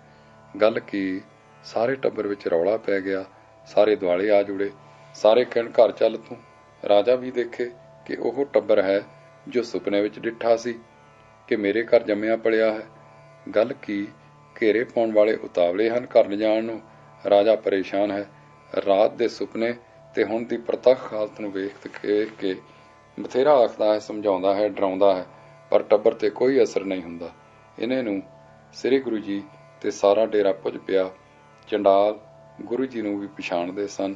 ਪੁਕਾਰ ਉੱਠੇ, ਹੇ ਗੁਰੂ ਦਾਤੇ, ਸਾਡਾ ਨਿਆਂ ਕਰੋ। ਦੇਖੋ, ਟੱਬਰ ਭੁੱਖਾ ਪਿਆ ਮਰਦਾ ਹੈ, ਇਹ ਮੌਜਾਂ ਕਰਦਾ ਫਿਰਦਾ ਹੈ ਕਿਤੇ ਦਾ ਕਿਤੇ। ਸ੍ਰੀ ਗੁਰੂ ਜੀ ਨੇ ਫਰਮਾਇਆ, ਭਾਈ, ਤੁਹਾਡਾ ਪਿਆਰਾ ਜੋ ਮੋਇਆ ਹੈ ਉਹ ਤੁਸਾਂ ਦੱਬਿਆ ਸੀ ਕਿ ਨਾ? ਕਹਿਣ ਲੱਗੇ, ਜੀ ਹਾਂ, ਅਜੇ 3-4 ਦਿਨ ਹੋਏ ਹਨ। ਸ੍ਰੀ ਗੁਰੂ ਜੀ ਬੋਲੇ, ਚਲੋ ਕਬਰ ਫੋਲੀਏ। ਜੇ ਤਾਂ ਉਹ ਉੱਥੇ ਨਹੀਂ ਪਿਆ ਹੋਇਆ, ਸਿਆਣ ਲੈਣਾ ਤੁਸਾਂ ਨੇ, ਤਾਂ ਤੁਸੀਂ ਇਸ ਨੂੰ ਆਪਣਾ ਸਮਝਿਓ ਤੇ ਤਾਂ ਹੀ ਕੁਝ ਗੱਲ ਬਣੇਗੀ। ਤੇ ਜੇ ਤੁਹਾਡੇ ਮਰੇ ਦੀ ਲੋਥ ਉੱਥੇ ਸਮਰ ਤੱਕ ਪਈ ਹੋਈ ਤਾਂ ਸਾਡਾ ਇਹ ਭੁਲੇਵਾ ਹੋਵੇਗਾ ਕਿ ਇੱਕ ਰਿਆਸਤ ਰਾਜੇ ਦੀ ਸ਼ਕਲ ਮਿਲਣ ਕਰਕੇ ਤੁਸੀਂ ਉਸ ਨੂੰ ਦੁੱਖ ਦੇ ਰਹੇ ਹੋ, ਨਿਰਪਰਾਧ ਨੂੰ। ਇਹ ਗੱਲ ਸਾਰਿਆਂ ਦੇ ਦਿਲ ਲੱਗੀ। ਸਾਰੇ ਗਏ ਕਬਰ ਖੋਦੀ ਤਾਂ ਉਹਨਾਂ ਦੇ ਪਿਆਰੇ ਦੀ ਲੋਥ ਜਿਉਂ ਦੀ ਤਿਉਂ ਨਿਕਲ ਆਈ। ਤਦ ਸਾਰੇ ਸ਼ਰਮਿੰਦੇ ਹੋ ਮਾਫੀਆਂ ਮੰਗਦੇ ਪਿੰਡ ਨੂੰ ਚਲੇ ਗਏ। ਰਾਜਾ ਤੇ ਸ੍ਰੀ ਗੁਰੂ ਜੀ ਪਿੱਛੇ ਮੁੜੇ। ਸ਼ਾਮਾਂ ਵੇਲੇ ਡੇਰੇ ਪੁੱਜੇ। ਅਗਲੇ ਦਿਨ ਰਾਜੇ ਦੇ ਚਰਨਾਂ ਵਿੱਚ ਇਕਾਂਤ ਥਾਵੇਂ ਹਾਜ਼ਰ ਹੋ ਕੇ ਪੁੱਛਿਆ, ਸਤਿਗੁਰੂ ਜੀਓ, ਮੇਰਾ ਸੁਪਨਾ ਕੀ ਸੀ? ਸੁਪਨਾ ਸਮਰਥਕ ਕਿਉਂ ਹੋ ਗਿਆ? ਫਿਰ ਸੁਪਨੇ ਦਾ ਸੁਪਨਾ ਹੋ ਕੇ ਕਲੇਸ਼ ਕਿਵੇਂ ਮਿਟ ਗਿਆ? ਸ੍ਰੀ ਗੁਰੂ ਜੀ, ਰਾਜਨ, ਤੇਰੇ ਕੱਲ ਵਾਲੇ ਪ੍ਰਸ਼ਨ ਦਾ ਇਹ ਉੱਤਰ ਹੈ। ਤੇਰੇ ਕਰਮ ਵਿੱਚ ਇਸ ਯੋਗ ਸਨ ਕਿ ਚੰਡਾਲ ਗ੍ਰਹਿ ਜਨਮ ਹੋਵੇ। ਤਪੋਂ ਰਾਜ ਤੇ ਰਾਜੋਂ ਨਰਕ ਆਮ ਕਹਾਵਤ ਹੈ। ਹੁਣ ਤੂੰ ਸੋਚ ਲੈ ਕਿ ਆਪਣੇ ਕੀਤੇ ਹੋਏ ਉਹਨਾਂ ਦੇ ਫਲ ਵਿੱਚ ਜਨਮ ਭੁਗਤਣਾ ਸੀ। ਉਹ ਜਨਮ ਸੁਪਨੇ ਵਿੱਚ ਭੁਗਤ ਗਿਆ। ਸੁਪਨੇ ਦਾ ਕਸ਼ਟ ਹਰਿਆਣੀ ਸੀ, ਪਰ ਅਸਲੀ ਕਸ਼ਟ ਪ੍ਰਤੱਖ ਹੋ ਕੇ ਵਰਤ ਗਿਆ। ਫਿਰ ਦੇਖ, ਉਹ ਵੀ ਨਿਰਵਿਰਤ ਹੋ ਗਿਆ। ਜੋ ਕੁਝ ਭੋਗਿਆ ਗਿਆ, ਉਹ ਲੇਖ ਦੇਖ ਹੈ ਨਹੀਂ ਮਿਟਿਆ ਹੋ ਕੇ ਰਿਹਾ। ਜੋ ਕੁਝ ਭੋਗਿਆ ਸੀ, ਉਹ ਲੇਖ ਦੇਖ ਲੈ ਨਹੀਂ ਮਿਟਿਆ ਹੋ ਕੇ ਰਿਹਾ। ਪਰ ਦੇਖ, ਜੋ ਜਨਮ ਹੋ ਕੇ ਬੀਤਣਾ ਸੀ, ਉਹ ਕੁਝ ਘੜੀਆਂ ਵਿੱਚ, ਕੁਝ ਸੁੱਤਿਆਂ ਦੇ, ਕੁਝ ਜਾਗਦਿਆਂ ਸੱਚਮੁੱਚ ਵਾਂਗੂ ਹੋ ਕੇ ਲੰਘ ਗਿਆ, ਮਾਨੋ ਸਾਫ਼ ਹੋ ਗਿਆ। ਇਉਂ ਜੋ ਵਾਹਿਗੁਰੂ ਤੇ ਗੁਰੂ ਦੀ ਸ਼ਰਨ ਹੈ, ਕਰਮਾਂ ਨੂੰ ਦਗਧ ਵੀ ਕਰਦੀ ਹੈ ਤੇ ਭੁਗਾ ਵੀ ਦਿੰਦੀ ਹੈ। ਦੇਖ ਰਾਜਾ, ਕਰਮ ਅਸਾਂ ਜਨਮ ਧਾਰ ਕੇ ਕੀਤੇ ਹਨ। ਇਸ ਤਰ੍ਹਾਂ ਕਰਮ ਦਾ ਆਰੰਭ ਹੋ ਗਿਆ। ਜਿਸ ਸ਼ੈ ਦਾ ਆਰੰਭ ਹੁੰਦਾ ਹੈ, ਉਸ ਦਾ ਅੰਤ ਵੀ ਹੁੰਦਾ ਹੈ। ਜਿਸ ਦਾ ਆਦ ਨਹੀਂ, ਉਸ ਦਾ ਅੰਤ ਵੀ ਨਹੀਂ। ਤੁਸੀਂ ਕਰਮ ਨੂੰ ਅਜ਼ਲੀ, ਅਟਲ ਤੇ ਅਮਰ ਮੰਨਦੇ ਹੋ, ਉਹ ਠੀਕ ਨਹੀਂ। ਕਰਮ ਜੀਵ ਨੇ ਜਨਮ ਧਾਰਨ ਕਰਕੇ ਕੀਤੇ ਸੀ। ਅੱਗੋਂ ਸਿਲਸਿਲਾ ਟੁਰ ਪਿਆ, ਪਰ ਕਿਕੂ ਜਨਮ ਧਾਰ ਕੇ ਕਰਮ ਸ਼ੁਰੂ ਕੀਤਾ ਸੀ, ਤਿਵੇਂ ਕਿਸੇ ਉਪਾਅ ਇਹ ਮੁੱਕ ਵੀ ਜਾਏਗਾ, ਕਿਉਂਕਿ ਮੁੱਕਣ ਵਾਲੀ ਸ਼ੈ ਹੈ। ਕਰਮਾਂ ਨਾਲ ਕਰਮਾਂ ਦਾ ਲੇਖਾ ਨਹੀਂ ਨਿਬੜਦਾ, ਕਿਉਂਕਿ ਸਾਰੇ ਕਰਮ ਨੇਕ ਕੋਈ ਕਰ ਨਹੀਂ ਸਕਦਾ। ਪਹਿਲਾ ਜਨਮ ਹੁਕਮ ਕਰਕੇ ਹੋਇਆ ਸੀ। ਹੁਕਮ ਹੀ ਕੀਤੇ ਕਰਮਾਂ ਨੂੰ ਮੇਟਦਾ ਹੈ। ਕਿਵੇਂ? ਸਤ ਧਰਮ ਧਾਰਨ ਕਰਕੇ, ਸਤ ਤੇ ਯਤਨ ਕਰਦਿਆਂ, ਹੁਕਮ ਦੇਣ ਵਾਲੇ ਦੇ ਗੁਣ ਗਾਉਂਦਿਆਂ ਕਰਮਾਂ ਦੀ ਮੈਲ ਧੋਪਦੀ ਹੈ। ਉਸ ਨੂੰ ਯਾਦ ਕਰਦਿਆਂ ਮਨ ਉਸ ਨਾਲ ਖਹਿੰਦਾ ਹੈ। ਜਿਵੇਂ ਚੰਦਨ ਨਾਲ ਖਹਿੰਦਿਆਂ ਖੁਸ਼ਬੂ ਚੰਬੜਦੀ ਹੈ, ਤਿਵੇਂ ਪਵਿੱਤਰ ਪ੍ਰਭੂ ਨਾਲ ਯਾਦ ਦੁਆਰਾ, ਚਿੰਤਨ ਦੁਆਰਾ ਖਹਿੰਦਿਆਂ ਪਵਿੱਤਰਤਾ ਲੱਗਦੀ ਹੈ। ਪਵਿੱਤਰਤਾ ਸਾਰੇ ਪਾਪਾਂ ਦੀ ਅਪਵਿੱਤਰਤਾ ਤੇ ਸਾਰੇ ਕਰਮਾਂ ਦੇ ਦੋਖਾਂ ਨੂੰ ਧੋ ਕੱਢਦੀ ਹੈ। ਇਉਂ ਮਿਹਰ ਹੁੰਦੀ ਹੈ ਤੇ ਇਉਂ ਲੱਗਦੀ ਹੈ ਛੋਹ ਪਤਿਤ ਪਾਵਨ ਪਵਿੱਤਰ ਪ੍ਰਭੂ ਦੀ। ਕੀਤੇ ਕਰਮ ਮਿਟ ਜਾਂਦੇ ਹਨ। ਰਾਜਨ, ਤਦੇ ਗੁਰੂ ਬਾਬੇ ਨੇ ਫਰਮਾਇਆ ਹੈ, ਲੋਕਾ ਮਤ ਕੋ ਫਕੜ ਪਾਏ, ਲੱਖ ਮੜਿਆਂ ਕਰ ਇਕੱਠੇ, ਏਕ ਰਤੀ ਲੈ ਪਾਹੇ। ਵਾਹਿਗੁਰੂ ਜੀ ਕਾ ਖਾਲਸਾ, ਵਾਹਿਗੁਰੂ ਜੀ ਕੀ ਫਤਿਹ। ਸਾਖੀ 9ਵੀਂ। ਸੁਦਾਸਰ ਸੇਵਾ ਆਰੰਭ। ਰਾਜਾ ਕੁਛ ਦਿਨ ਉਪਦੇਸ਼ ਵਿੱਚ ਪ੍ਰਪੱਕ ਹੋ ਕੇ ਆਪਣੇ ਦੇਸ਼ ਨੂੰ ਟੁਰ ਗਿਆ। ਹਰੀ ਮੰਦਰ ਦੀ ਉਸਾਰੀ ਦਾ ਪ੍ਰਬੰਧ ਜਾਰੀ ਸੀ ਤੇ ਰਾਜਾ ਦੇਖਦਾ ਸੀ। ਉਹ ਆਪਣੀ ਵੱਲੋਂ ਕੁਝ ਮਾਇਆ ਇਸ ਮੰਦਰ ਤੇ ਸਫਲੀ ਹੋਣ ਲਈ ਦੇ ਗਿਆ। ਬਾਹਰੋਂ ਵੀ ਕੁਝ ਮਾਇਆ ਖਾਸ ਮੰਦਰ ਵਾਸਤੇ ਆ ਰਹੀ ਸੀ। ਉਂਝ ਆਈ ਮਾਇਆ ਜੋ ਲੰਗਰ ਤੋਂ ਬਚ ਰਹੇ ਸਭ ਹਰ ਮੰਦਰ ਤੇ ਖਰਚ ਹੋਵੇ। ਸਿੱਖ ਸੰਗਤਾਂ ਇਸ ਮੰਦਰ ਦੀ ਸੇਵਾ ਸੁਭਾਗ ਸਮਝੀ ਜਾਂਦੀ ਸੀ। ਸਿੱਖ ਸੰਗਤਾਂ ਵਿੱਚ ਇਸ ਮੰਦਰ ਦੀ ਸੇਵਾ ਸੁਭਾਗ ਸਮਝੀ ਜਾਂਦੀ ਸੀ। ਇਸ ਕਰਕੇ ਨਾਮੀ ਸਿੱਖ ਆ ਜੁੜੇ। ਭਾਈ ਬੁੱਢਾ ਆਦਿ ਤਾਂ ਪਾਸ ਹੀ ਰਹਿੰਦੇ ਸਨ। ਕੁਝ ਹੋਰਨਾਂ ਦੇ ਨਾਮ ਵੀ ਪਿੱਛੇ ਦੱਸ ਆਏ ਹਾਂ। ਬਾਬਾ ਆਦਮ ਤੇ ਉਸ ਦੇ ਘਰ ਭਗਤੂ ਨਾਮੇ ਪੁੱਤ ਦੇ ਗੁਰੂ ਰਾਮਦਾਸ ਜੀ ਦੇ ਵਰ ਨਾਲ ਪੈਦਾ ਹੋਣ ਦਾ ਪ੍ਰਸੰਗ ਸ੍ਰੀ ਗੁਰੂ ਰਾਮਦਾਸ ਜੀ ਦੇ ਪ੍ਰਸੰਗਾਂ ਵਿੱਚ ਵਾਚ ਆਏ ਹਾਂ। ਇਹ ਭਗਤੂ ਸੱਚਮੁੱਚ ਦਾ ਭਗਤ ਨਿਕਲਿਆ। ਗੁਰੂ ਚਰਨਾਂ ਵਿੱਚ ਅਨੰਨ ਸ਼ਰਧਾ ਰੱਖਦਾ ਸੀ। ਇਹ ਸੁਣ ਕੇ ਕਿ ਸ੍ਰੀ ਗੁਰੂ ਅਰਜਨ ਦੇਵ ਜੀ ਤਾਲ ਪੱਕਾ ਕਰਨ ਲੱਗੇ ਹਨ ਤੇ ਵਿੱਚ ਮੰਦਰ ਉਸਾਰਨ ਲੱਗੇ ਹਨ, ਭਗਤੂ ਗੁਰੂ ਚਰਨਾਂ ਵਿੱਚ ਆ ਰਿਹਾ ਤੇ ਸੇਵਾ ਵਿੱਚ ਤਤਪਰ ਹੋ ਗਿਆ।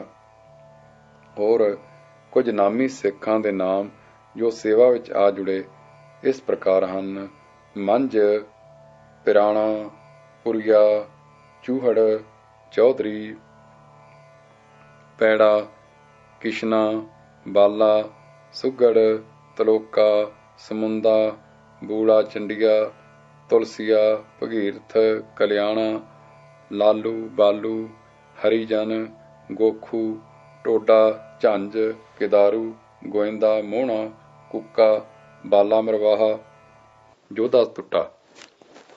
ਇਹ ਤਾਂ ਕੁਝ ਨਾਮੀ ਸਿੱਖਾਂ ਦੇ ਨਾਮ ਹਨ। ਉਂਝ ਹਜ਼ਾਰਾਂ ਦੀ ਗਿਣਤੀ ਵਿੱਚ ਸੰਗਤਾਂ ਆਉਂਦੀਆਂ ਤੇ ਸਰੋਵਰ ਦੀ ਸੇਵਾ ਕਰਕੇ ਕਿਰਤਾਰਥ ਹੁੰਦੀਆਂ। ਕੋਈ 2 ਦਿਨ, ਕੋਈ 10 ਦਿਨ ਯਥਾ ਸ਼ਕਤ ਰਹਿ ਕੇ ਮੁੜ ਜਾਂਦੀਆਂ। ਵਾਹਿਗੁਰੂ ਜੀ ਕਾ ਖਾਲਸਾ, ਵਾਹਿਗੁਰੂ ਜੀ ਕੀ ਫਤਿਹ। ਸਾਖੀ 10ਵੀਂ। ਭਾਈ ਮੰਝ। ਭਾਈ ਮੰਝ ਸ੍ਰੀ ਗੁਰੂ ਅਰਜਨ ਦੇਵ ਜੀ ਦੀ ਸ਼ਰਨ ਆ ਕੇ ਹੀ ਪਾਰਗ੍ਰਾਮੀ ਸਿੱਖ ਹੋਇਆ ਸੀ। ਇਹ ਪਹਿਲਾਂ ਸਖੀ ਸਰਵਰ ਦਾ ਉਪਾਸ਼ਕ ਸੀ। ਇਸ ਤੇ ਗ੍ਰਾਂ ਦੇ ਸਾਰੇ ਲੋਕ ਤੇ ਭਾਈ ਬੰਦ ਸਰਵਰੀਏ ਸਨ। ਇਸ ਨੇ ਕਿਧਰੇ ਗੁਰੂ ਬਾਣੀ ਸੁਣੀ ਤਾਂ ਸਰਵਰ ਵਾਲੀਆਂ ਖੇਡਾਂ ਮਨ ਦੇਣੇ ਤੇ ਹੋਰ ਬਨਾਵਟਾਂ ਤੋਂ ਜੀ ਉੱਕ ਗਿਆ ਤੇ ਸਤਿਗੁਰੂ ਅਰਜਨ ਦੇਵ ਜੀ ਦੀ ਸ਼ਰਨ ਆ ਕੇ ਸਿੱਖੀ ਦਾ ਯਾਚਕ ਹੋਇਆ। ਸਤਿਗੁਰੂ ਜੀ ਨੇ ਸਾਰਾ ਹਾਲ ਸੁਣ ਕੇ ਕਿਹਾ, ਭਾਈ ਤੇਰੇ ਲਈ ਸਿੱਖੀ ਧਾਰਨੀ ਕਸ਼ਟਾਂ ਦਾ ਮੁੱਲ ਲੈਣਾ ਹੋਵੇਗਾ। ਤੂੰ ਸਰਵਰੀਏ ਪਿੰਡ ਦਾ ਵਾਸੀ ਹੈ।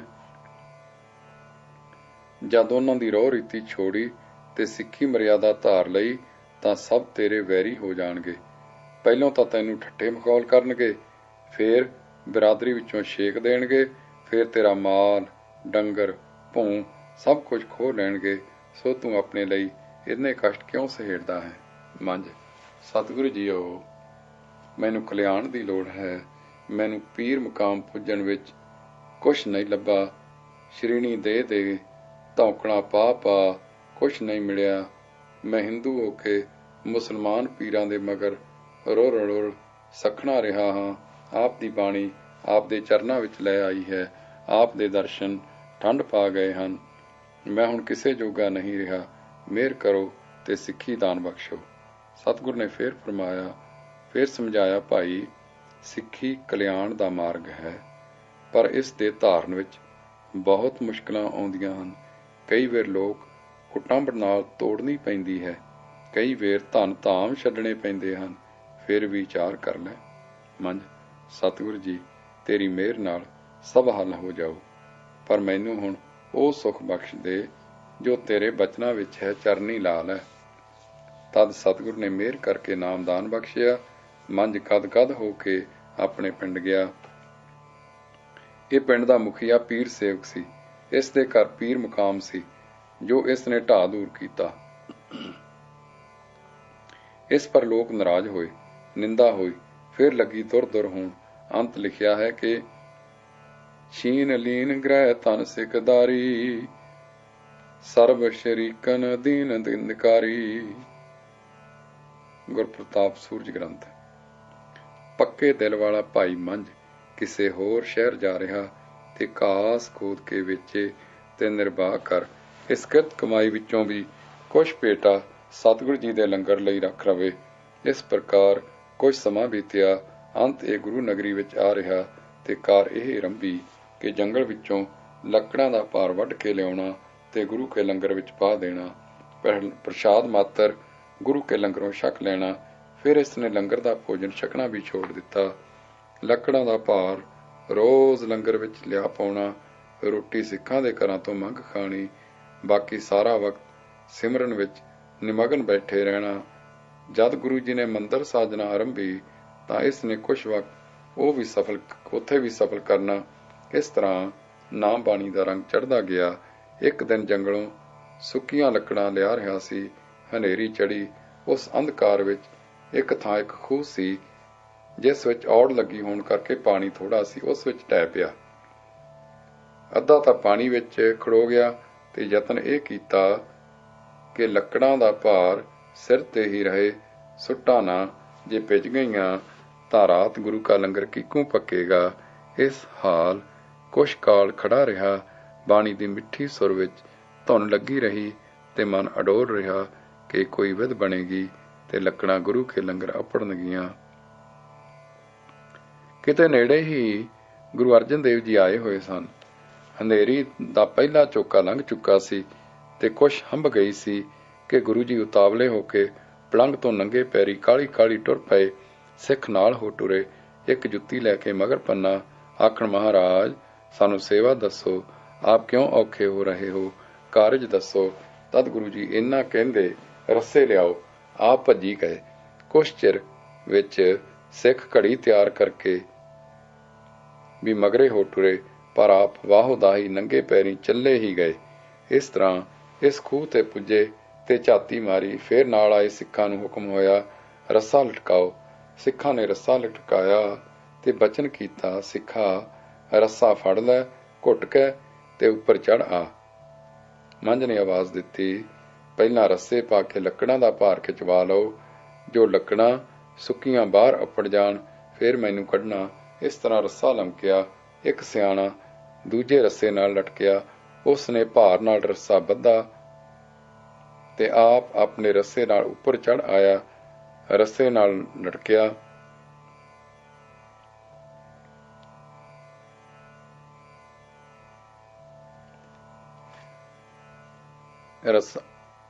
ਮੰਝ ਨੇ ਆਵਾਜ਼ ਦਿੱਤੀ, ਪਹਿਲਾਂ ਰੱਸੇ ਪਾ ਕੇ ਲੱਕੜਾਂ ਦਾ ਭਾਰ ਖਿਚਵਾ ਲਓ।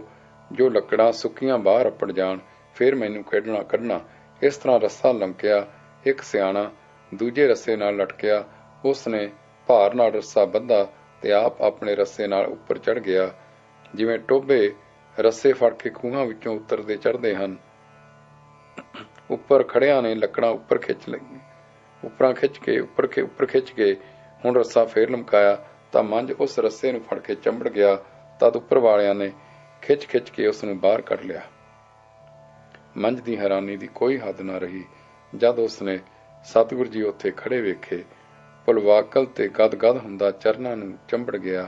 ਧੰਨ ਧੰਨ ਧੰਨ ਧੰਨ ਆਖਦਾ ਬੇਬਲ ਹੋ ਗਿਆ। ਸਤਿਗੁਰਾਂ ਨੇ ਸਿਰ ਚਾਹ ਕੇ ਛਾਤੀ ਨਾਲ ਲਾਇਆ, ਕੰਢੀ ਤੇ ਹੱਥ ਫੇਰਿਆ ਤੇ ਆਪ ਦਰਵੀਭੂਤ ਹੁੰਦਿਆਂ ਕਿਹਾ, ਮੰਗ ਕੁਛ ਮੰਗ, ਮੰਝ ਮੰਗ। ਜਦ ਬਾਰ ਗੁਰੂ ਦਾਤੇ ਨੇ ਕਿਹਾ, ਮੰਗ ਤਾਂ ਮੰਝ ਨੇ ਮੰਗ ਦਿੱਤੀ। ਹੇ ਦਾਤਾ, ਮਿਹਰ ਕਰ, ਸਭ ਕਿਸੇ ਤੋਂ ਅਜਾਚੀ ਤੇ ਅਮੰਗ ਰਹਾ। ਸਤਨਾਮ ਬਿਨਾ ਮੇਰੀ ਮੰਗ ਕੋਈ ਨਾ ਰਹੇ, ਉਹ ਵੀ ਆਪ ਤੋਂ। ਆਪ ਦੇ ਚਰਨ ਮੇਰੇ ਹਿਰਦੇ ਵਿੱਚ ਸਦਾ ਚਮਕਦੇ ਰਹਿਣ। ਗੁਰੂ ਜੀ ਨੇ 3 ਵਾਰ ਫਰਮਾਇਆ, ਤਥਾ ਸਤ, ਐਸਾ ਹੀ ਹੋਵੇਗਾ। ਫਿਰ ਬੋਲੇ, ਕੁਛ ਹੋਰ ਮੰਗ। ਤਾਂ ਮੰਝ ਬੋਲਿਆ, ਪਾਤਸ਼ਾਹ, ਸਿੱਖੀ ਕਠਨ ਹੈ, ਸਭ ਕੋਈ ਇਸ ਦੇ ਤਾਉ ਚੱਲ ਨਹੀਂ ਸਕਦਾ। ਇਹਨਾਂ ਕਠਿਨਾਈਆਂ ਨੂੰ ਸਭ ਸੰਗਤਾਂ ਲਈ ਸੁਖੱਲਾ ਕਰ ਦਿਓ ਦਾਤਾ ਮੇਰੇ। ਗੁਰੂ ਜੀ ਸੰਗਤ ਲਈ ਇਹ ਅਰਦਾਸ ਸੁਣ ਕੇ ਮੰਝ ਦੀ ਸਰਬੱਤ ਦੇ ਭਲੇ ਦੀ ਬਿਰਤੀ ਨੂੰ ਸਿਆਣਦੇ ਹੋਰ ਨਰਮੀ ਵਿੱਚ ਆ ਗਏ ਤੇ ਫਰਮਾਨ ਕੀਤਾ, ਬਹੁਤ ਅੱਛਾ ਮੰਝ, ਪਰ ਇੱਕ ਗੱਲ ਸਮਝ ਲੈ, ਸੋਨੇ ਵਿੱਚ ਮਿਲੇ ਖੋਟ ਕਸਵੱਟੀ ਤੇ ਲਾ ਕੇ ਪਰਖੀਦੇ ਹਨ ਤੇ ਅਗਨੀ ਦਾ ਤਾ ਦੇ ਕੇ ਕੱਢੀਦੇ ਹਨ। ਜੋ ਸਿੱਖ ਪੂਰਨ ਸ਼ੁੱਧ ਕਰਕੇ ਨਿਜ ਸਰੂਪ ਬਣਾਈਦੇ ਹਨ, ਉਹ ਸ਼ੁੱਧ ਕਰੀਦੇ ਹਨ। ਉਹ ਸੋਧਨਾ ਕਸ਼ਟ ਨਹੀਂ ਹੁੰਦੀ। ਹਾਂ ਮੰਝ, ਕੁਛ ਹੋਰ ਮੰਗ। ਤਾਂ ਮੰਝ ਨੇ ਕਿਹਾ, ਦਾਨ ਦੇਹੋ, ਸਿਦਕ ਸਿਦਕ ਸਿਦਕ। ਤਦ ਗੁਰੂ ਜੀ ਬੋਲੇ, ਮੰਝ ਪਿਆਰਾ ਗੁਰੂ ਨੂੰ, ਗੁਰ ਮੰਝ ਪਿਆਰਾ। ਮੰਝ ਗੁਰੂ ਕਾ ਬੋਹਿਥਾ, ਜਗ ਲੰਘਣ ਹਾਰਾ। ਮੰਝ ਪਿਆਰਾ ਗੁਰੂ ਨੂੰ, ਗੁਰ ਮੰਝ ਪਿਆਰਾ। ਮੰਝ ਗੁਰੂ ਕਾ ਬੋਹਿਥਾ, ਜਗ ਲੰਘਣ ਹਾਰਾ। ਇਸ ਪ੍ਰਕਾਰ ਮੰਝ ਦਾ ਨਾਂ ਕੇਵਲ ਉਧਾਰ ਹੋਇਆ, ਉਹ ਜਗਤ ਨੂੰ ਨਿਸਤਾਰਨੇ ਵਾਲਾ ਗੁਰਮੁਖ ਬਣਾ ਦਿੱਤਾ ਗਿਆ। ਗੁਰੂ ਕੀ ਆਗਿਆ ਪਾ ਕੇ ਮੰਝ ਹੁਣ ਉੱਥੇ ਗਿਆ ਜਿੱਥੇ ਗੁਰੂ ਦਰ ਆਉਣ ਤੋਂ ਪਹਿਲੇ ਆਪਣੀ ਇਸਤਰੀ ਪਰਿਵਾਰ ਨੂੰ ਛੋੜ ਆਇਆ ਸੀ। ਪਤਾ ਰਹੇ ਕਿ ਪਿੰਡੋਂ ਧੱਕੇ ਜਾਣ ਬਾਅਦ ਉਹ ਕਿਸੇ ਨਗਰ ਜਾ ਰਿਹਾ ਸੀ ਤੇ ਘਾਹ ਘੱਟ ਵੇਚ ਕੇ ਗੁਜ਼ਾਰਾ ਕਰਦਾ ਰਿਹਾ ਸੀ। ਜਦ ਗੁਰੂ ਦਰ ਜਾਣ ਦਾ ਸੰਕਲਪ ਕੀਤਾ ਤਾਂ ਇਸਤਰੀ ਨੂੰ ਕਿਸੇ ਸਰਦੇ ਪੁੱਜਦੇ ਸ਼ਰੀਫ ਘਰਾਣੇ ਵਿੱਚ ਟਹਿਲਣ ਦੀ ਨੌਕਰੀ ਤੇ ਲਾ ਆਇਆ ਸੀ। ਇਹ ਸੁਭਾਗ ਬੀਬੀ ਦਿਨ ਭਰ ਸੇਵਾ ਕਰਕੇ ਜੋ ਤਨਖਾਹ ਲੈਂਦੀ ਸੀ, ਉਸ ਤੇ ਗੁਜ਼ਾਰਾ ਕਰਦੀ ਤੇ ਬੱਚੇ ਪਾਲਦੀ ਸੀ। ਇਹ ਵੀ ਆਪਣਾ ਵਿਹਲਾ ਸਮਾਂ ਭਜਨ ਵਿੱਚ ਲਾਉਂਦੀ ਸੀ। ਹੁਣ ਮੰਝ ਗੁਰੂ ਹੁਕਮ ਪਾ ਕੇ ਇਸ ਦੇ ਪਾਸ ਗਿਆ। ਸੰਗਤਾਂ ਵਿੱਚ ਇਸ ਦਾ ਜਸ ਫੈਲ ਗਿਆ। ਇਹ ਬੜਾ ਭਾਰੀ ਗੁਰਮੁਖ ਬਖਸ਼ਿਸ਼ ਵਾਲਾ ਬੰਦਾ ਹੋਇਆ। ਸਿੱਖੀ ਦਾ ਇਸ ਨੇ ਬੜਾ ਪ੍ਰਚਾਰ ਕੀਤਾ। ਇਸ ਦੇ ਲੰਗਰ ਚੱਲਦੇ ਤੇ ਨਾਮ ਦੇ ਅਮਿਤ ਦਾਨ ਹੁੰਦੇ।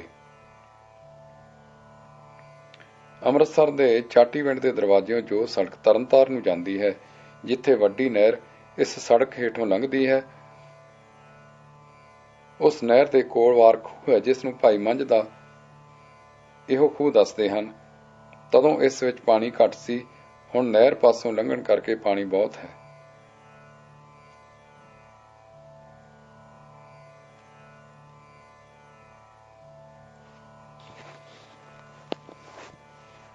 ਸੂਚਨਾ। ਭਾਈ ਮੰਝ ਦਾ ਸਭ ਤੋਂ ਪੁਰਾਣਾ ਲਿਖਤੀ ਹਾਲ ਸਿੱਖਾਂ ਦੀ ਭਗਤਮਾਲਾ ਵਿੱਚ ਹੈ, ਜੋ ਗੁਰਪ੍ਰਤਾਪ ਸੂਰਜ ਗ੍ਰੰਥ ਤੋਂ ਪਹਿਲੋਂ ਦੀ ਸ਼ੈ ਹੈ। ਸੂਰਜ ਪ੍ਰਕਾਸ਼ ਵਿੱਚ ਲਿਖਿਆ ਹੈ ਕਿ ਗੁਰੂ ਜੀ ਨੇ 2 ਵੇਰ ਆਪਣੇ ਦਾਸ ਨੂੰ ਹੁਕਮਨਾਮਾ ਦੇ ਕੇ ਮੰਝ ਪਾਸ ਅਜ਼ਮਾਇਸ਼ ਕਰਨ ਵਾਸਤੇ ਘੱਲਿਆ ਤੇ ਉਸ ਨੇ ਰੁਪਏ ਮੰਗੇ। ਸਿੱਖਾਂ ਦੀ ਭਗਤਮਾਲਾ ਵਿੱਚ ਇਹ ਦੋਵੇਂ ਪ੍ਰਸੰਗ ਨਹੀਂ ਹਨ ਤੇ ਉਹ ਪੁਸਤਕ ਸੂਰਜ ਪ੍ਰਕਾਸ਼ ਤੋਂ ਪਹਿਲਾਂ ਦੀ ਲਿਖਤ ਹੈ। ਮੰਝ ਜਾਂ ਮੰਝ ਗੋਤ ਹੈ ਰਾਜਪੂਤਾਂ ਦਾ। ਪ੍ਰਸਿੱਧ ਭਾਈ ਮੰਝ ਦਾ ਨਾਮ ਸੀ ਤੀਰਥਾ, ਕਿਉਂਕਿ ਸ੍ਰੀ ਗੁਰੂ ਜੀ ਦੇ ਹੋਰ ਕਈ ਸਿੱਖ ਤੀਰਥਾ ਨਾਮ ਦੇ ਹੋਏ ਹਨ, ਇਸ ਕਰਕੇ ਇਸ ਦੇ ਨਾਮ ਨਾਲ ਮੰਝ ਇਸ ਦੇ ਗੋਤ ਦਾ ਨਾਮ ਲਾਇਆ ਗਿਆ। ਅਖੀਰ ਮੰਝ ਹੀ ਮੰਝ ਰਹਿ ਗਿਆ। ਇਸ ਮਹਾਂਪੁਰਖ ਦਾ ਟਿਕਾਣਾ ਅਜੇ ਤੱਕ ਹੈ, ਜੋ ਹੁਸ਼ਿਆਰਪੁਰ ਦੇ ਇਲਾਕੇ ਵਿੱਚ ਨਾਮ ਹੈ ਕੰਗ ਮਾਈ। ਪਤਾ ਚੱਲਦਾ ਹੈ ਕਿ ਭਾਈ ਮੰਝ ਨੇ ਗੁਰਮੁਖ ਪਦਵੀ ਪਾ ਕੇ ਗੁਰੂ ਆਗਿਆ ਵਿੱਚ ਇੱਥੇ ਡੇਰੇ ਲਾਏ, ਨਾਮ ਬਾਣੀ ਦਾ ਪ੍ਰਚਾਰ ਕੀਤਾ ਤੇ ਦੇਗ ਚਲਾਈ। 1651 ਦੇ ਲਗਭਗ ਸ੍ਰੀ ਗੁਰੂ ਜੀ ਕੰਗ ਮਾਈ ਆਪ ਆਏ। ਭਾਈ ਮੰਝ ਦੇ ਕੰਮ ਤੇ ਖੁਸ਼ ਹੋ ਕੇ ਹੋਰ ਬਖਸ਼ੀਆਂ ਬਖਸ਼ੀਆਂ ਉਸ ਟਿਕਾਣੇ ਜਿੱਥੇ ਸਤਿਗੁਰੂ ਜੀ ਟਿਕੇ ਸਨ। ਗੁਰਦੁਆਰਾ ਹੁਣ ਤੱਕ ਕਾਇਮ ਹੈ। ਭਾਈ ਮੰਝ ਦੀ ਸਮਾਧ ਵੀ ਇਸੇ ਪਿੰਡ ਹੈ। ਸਿੱਖਾਂ ਦੀ ਭਗਤਮਾਲਾ ਵਿੱਚ ਭਾਈ ਮੰਝ ਇਕੱਲਾ ਗੁਰੂ ਕੀ ਸ਼ਰਨ ਨਹੀਂ ਸੀ ਆਇਆ, ਇਸ ਦੇ ਨਾਲ 2 ਹੋਰ ਆਏ ਸਨ, ਪੁੰਨੂ ਤੇ ਪੀਰਾਣਾ। ਇਹ 3 ਸਿੱਖ ਸਰੀ ਸਰਵਰ ਦੇ ਮੁਰੀਦ ਸਨ। 3 ਸਿੱਖ ਬਣੇ, ਪੂਰਨ ਸਿੱਖ ਹੋਏ। ਪੀਰਾਣ ਨੂੰ ਵੀ ਇਹ ਵਰ ਮਿਲਿਆ, ਤੁਸਾਂ ਨੂੰ ਸਿਦਕ ਹੋਵੇਗਾ, ਨਾਲੇ ਤੁਹਾਡਿਆਂ ਮਿਲਿਆ ਹੋਰਨਾਂ ਨੂੰ ਸਿਦਕ ਹੋਵੇਗਾ। ਵਾਹਿਗੁਰੂ ਜੀ ਕਾ ਖਾਲਸਾ, ਵਾਹਿਗੁਰੂ ਜੀ ਕੀ ਫਤਿਹ।